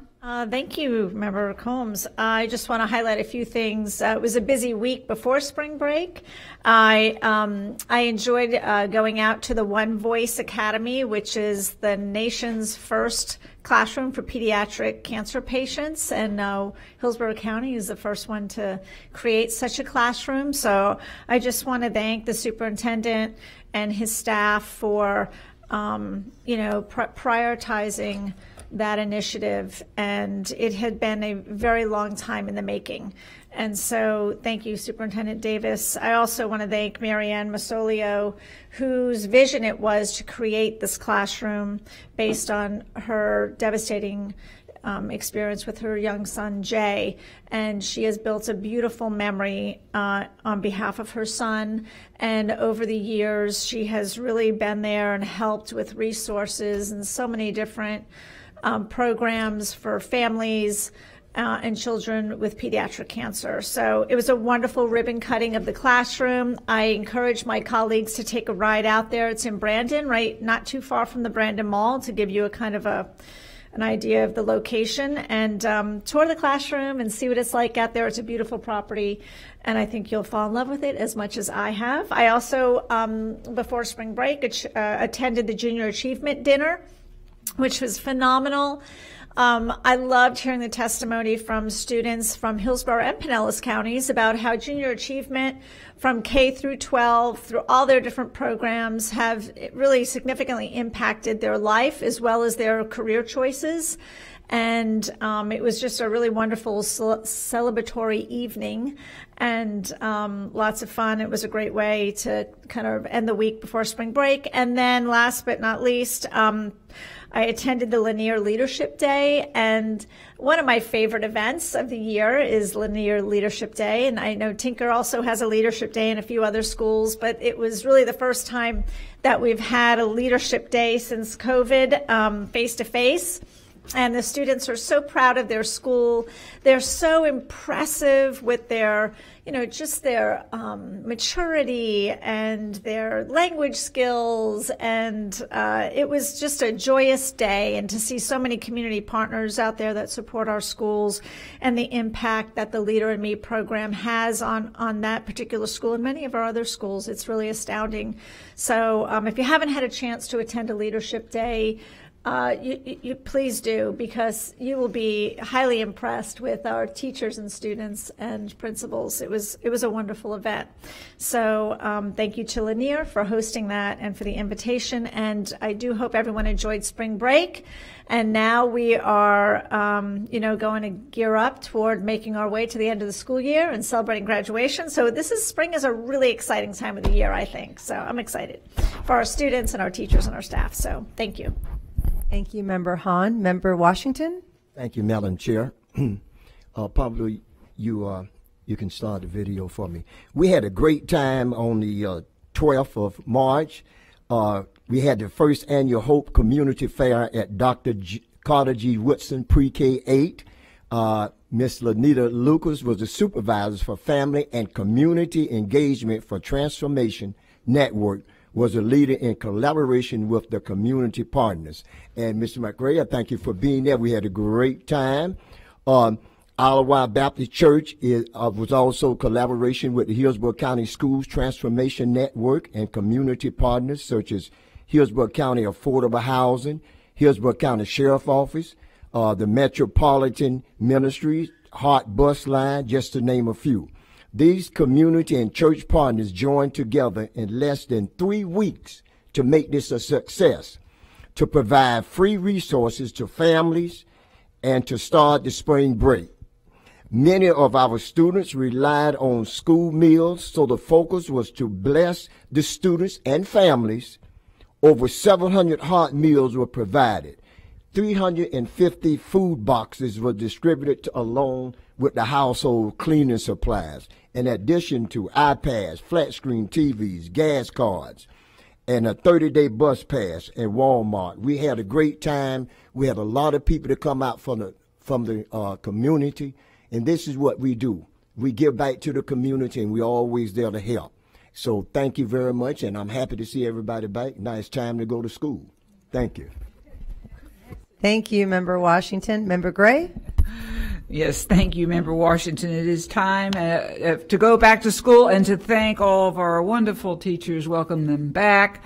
Hopefully they have had enough rest. I doubt it, but hopefully so. And all the staff members, principals, and all of the many, many workers within our school sites. So I just wanted to also recognize the Black History Door poster statewide contest winner was Amara Cantaria from McFarland Park Elementary Magnet School, which, by the way, good job, Amara. But also, this is a school that may win the top magnet of the nation. So this, I think they're coming in second. Oh, golly, there's one more tier that they have to go to. But great job, Amara Cantaria, and great representation.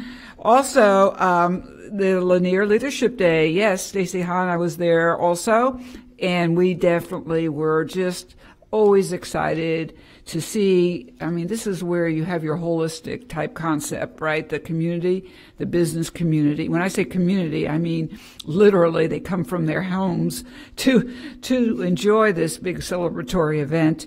And our business partners, our students, our teachers, I mean, they are magnificent, remarkable teamwork of making these students, not making, but helping them with the strategies and the skills to become leaders. So feel comfortable knowing that those graduates, those elementary graduates will be great leaders and will fortify our middle and high school as great students as well. So also, I know that Superintendent Davis, wherever he is, the Race for Education was his idea. It's a 5K and 1 mile fun run. And, of course, Van Ayers is sitting there. He says he's going to win the whole race. With this, he's not looking at us, but right now we're looking at almost 1,000 participants. And this is interesting fun fact. So out of the 100 volunteers, almost half of them are our students. And this is a Saturday morning, April 2nd, 8 o'clock, and our volunteers will show up, no doubt, 6:30 or 7. So thank you all, but I especially want to acknowledge our staff that put this together: Anne-Marie Courtney, Zarnia Patel, Lauren Burgold, who, my goodness, what a great communications person, Laura Cross, as always. Van Ayers, thank you for your leadership. And HEF, Hillsborough Education Foundation, with Mike McCullen, who's also a runner, and Kim Jowell. But altogether, we're going to make a great race. This is going to be a good look for our district. And guess what? The person that's sitting next to me, I think she's the chair of the Hillsborough County Public Schools. She's going to run or walk or both. And also Member Snively, I hope you're listening. She will sing the national anthem. And we are just very happy to have a entire district-wide race. Mayor Castor gave us a downtown course, which, by the way, is very difficult to get. Thank you, my great friend Bill Strack, for being the race director. And all in all, I think we're going to have a great day. April 2nd, 8 o'clock. Please register if you haven't already. And other than that, I'm going to just conclude with saying, again, thanks to our teachers and our staff members. Every one of us and every one of them deserve every bit of our accolades. And that concludes my remarks. Thank you. Thank you, Member Gray. Member Vaughn? Thank you, Madam Chair. I also want to echo the sentiments from all of my fellow board members and the superintendent, who really got me with that long. He said he was going to have a long board comment, so I prepared myself, so it was a pleasant surprise. But just to say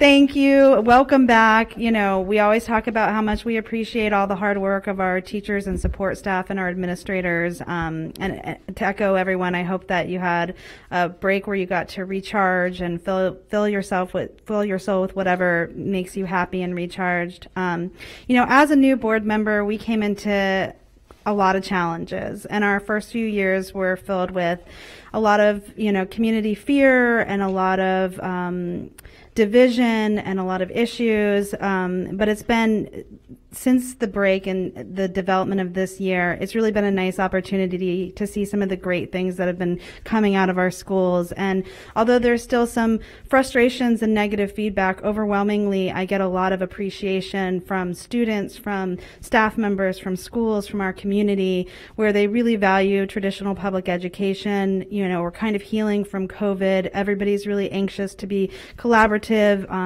to make sure that we're building the best environments for our students where they can be respected and inclusive. And I appreciate the superintendent's commitment to that and my fellow board members, you know, and it's just, it's really amazing to see each individual school and how the community rallies behind it and the different things that they're doing, whether it's spring carnivals or food drives or over the break, whether there was a Mayan challenge or, you know, all of the great things that are coming out of our community. So it's kind of nice as a newer board member to be able to sit back and see the great things that are coming out of our district and our schools. And it's all because of the hard work of all of our staff members, including everyone here and at our school sites. And I just, again, I want to say thank you. Thank you, Member Vaughn. And Member Snively wanted to share a video with us, and she will speak as well. Thank you. I don't know if the video is coming on first or if I need to tee it up a little bit. You can go ahead and speak, and then he'll have the video right after that. Member Snively. Okay, so thank you to my fellow board members. I didn't input a lot because it's just so difficult sometimes participating virtually, but I did want to thank you for your comments and many of the sentiments that you expressed in different agenda items, especially with regard to our finances. I share similar sentiments and concerns for our school district and appreciate the way that the superintendent and his leadership team have really leaned in to work together and solve some of these financial issues that we have had. They didn't happen overnight, and I don't suppose they will be resolved overnight, but I do appreciate the efforts that are being made by the superintendent and his team in order to get us back on track. Those are very difficult decisions that have had to have been made. They're not light or easy, and we appreciate that fact. And we still have some difficult decisions to make moving forward. But on a lighter note, I just wanted to highlight, I tried to do this a couple of meetings ago and didn't quite get the right video up, but the Future Career Academy is something that we've been partnering with for a few years now, several years now, with our students who are seeking opportunities after high school, and they are able to meet with local businesses, some big, some small, to realize what opportunities are out there. If they are not college bound, they go straight out into a career. And so we had part of a year-long effort to connect these students to job opportunities when they graduate. We had a field trip I guess it was in February, and wanted to show a highlight video from one of the field trips that Bill McDaniel, who's the city manager of Plant City, did a quick video. So I just want to share that and then remind everybody if they're still looking for volunteers for the career fair coming up in April. You can visit thefuturecareeracademy.com to look at the opportunities that are coming up. If you have a senior in high school that may be interested in a job opportunity or you want to volunteer, we need navigators as well as businesses to engage in this career fair that's happening in April. There are 3 happening in different parts of the county, but here's Bill McDaniel, the city manager of Plant City, highlighting the field trip that was recently held at the stadium in Plant City. Hello, Plant City. I'm Bill McDaniel, your city manager, and today I am coming to you from beautiful Plant City Stadium, where we are participating in the Future Career Academy and showing how we are supporting our future workforce right here in our beautiful city. The Future Career Academy is a workforce development program aimed at introducing high school seniors to the many business and employment opportunities right here in our community. The program is in its 7th year and offers seniors a unique opportunity to learn about businesses, meet employers and decision makers, and have the opportunities to find employment upon graduation. Today, we had a great event where we were able to get in front of 300 high school seniors who are on the verge of graduating and entering the workforce. And we had a great opportunity to show them all of the different jobs and career paths available to them with the City of Plant City.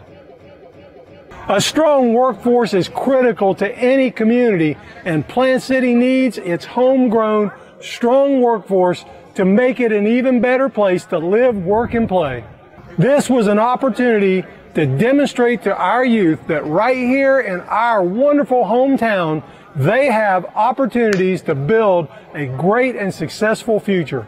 As your city manager, I am very pleased to say how proud I am of all the wonderful city employees that stepped up today to speak to this crowd and to bring out a big array of equipment and show the youth what they use every day in serving this community. Team Plant City brought it to the field and they did a great job. So as you can see, we are pulling out all the stops when it comes to showing our future workforce the myriad of opportunities that lie before them as we take one more step into the future. Thank you so much, Member Snively. Did you have any final comments? Just I want to thank Scott Brooks and our Workforce Connections as well in our district for supporting this for the last 7 years, helping to create these partnerships, as well as our workforce development partners in Plant City who've been able to expand this from Plant City into the Brandon and Tampa and South Hillsborough County areas. Really appreciate everyone's hard work and all the businesses that also participate in promoting these opportunities for our students. Thank you. Thank you so much, Member Snively. Yes, I mean, I participated in the Future Career Academy just recently, and it was just amazing. I'm actually meeting with Miss Fry, Yvonne Fry, who is just amazing, all the things that she does.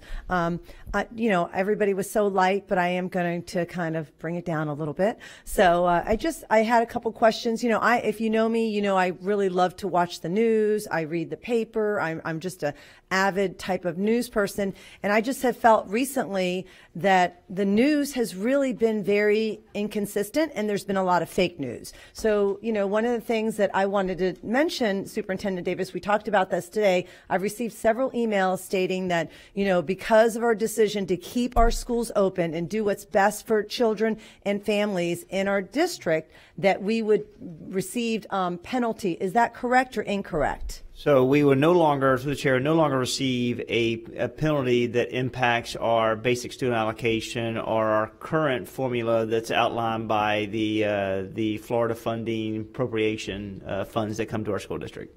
Okay. And if for some reason there's other districts that receive a reward, is it a possibility to reach out to the federal government to make sure that we end up receiving the monies that are needed for our district? Yes, ma'am. So currently there is on the floor in the approved budget that 55 school districts that did not implement a mask mandate will receive funding related to the Florida School Recognition Program. That's historically been identified for schools that receive an A school rating or identified a rating as commendable, or they have moved up one performance school grade as identified by the accountability system. In that, historically, I'll give you the last 2 years, Hillsborough County has received, in 1920, we received $9.2 million that went directly to schools. And this is to go to schools for schools to be able to use their funding to be able to incentivize teachers, staff, and leadership for rewarding them for moving schools. 106 schools were in the 2019-2020 school year, and then in the 2021 school year, the district received $9.4 million, and that was around 122 schools that received this type of recognition. as we went to the budget for the 21-22 school year, this categorical funding was eliminated, and those funds were moved and shifted to being able to move to the new early adopter, early educators to get to the 47.5. Now that this has become a line item moving forward for the 22-23 budget, Hillsborough County will not be awarded any money if we see significant gains within our schools. So we can project around a $9 million incentive for teachers and staff, support staff and leaders that historically would have received this money for their hard work. That money will no longer be available through us per the current way it sits. If that's the case and we don't receive money, I will definitely reach out to some of our partners in the U.S. Department of Education and determine what we can do financially to maybe to receive money to show value to our teachers and our leaders. Okay, thank you. And then just one couple comments. As I watched, press conferences and news the last few days, I saw one press conference where there was a principal down south, Principal Glenn at Renaissance Charter School, who talked about how teachers can now eat steak because, we're getting paid so well, and how beginning teachers in Hillsborough County are at the top tier in the country. And that is very inaccurate information. We are still at the bottom 20 of beginning teacher salary. But furthermore, I wanted to show this graph that I have that shows that really, if you look at, there are very few jobs where for 6 years, you don't even get $1 paid. And you have to understand, this is throughout the entire state of Florida because we are so underfunded and systematically public education is being dismantled. So for 6 years, you don't even get $1. I can't think of a job in this district that you're not going to get $1. And then after year 7, you're going to get $100. So you can see that after so many years, where your salaries are. And the best part about it is when you look at the veteran teacher salaries, if you look where we are at the very bottom. I think we have Mississippi. So when you look at the teacher veteran overall salaries in the nation, and this is from last year, we are still at the bottom. Also, the base student allocation of increasing to $200, which is record-breaking funding. Well, we have record-breaking funding because we have a record number of students coming to the state. So I think it's just misinformation, and people really need to have the accurate information. Newspapers, magazines, anyone should have that accurate information that if you move to the state of Florida, then be ready because we do not fund public education. Thank you, and this meeting is adjourned. Awesome. Thank you, everybody. Good night.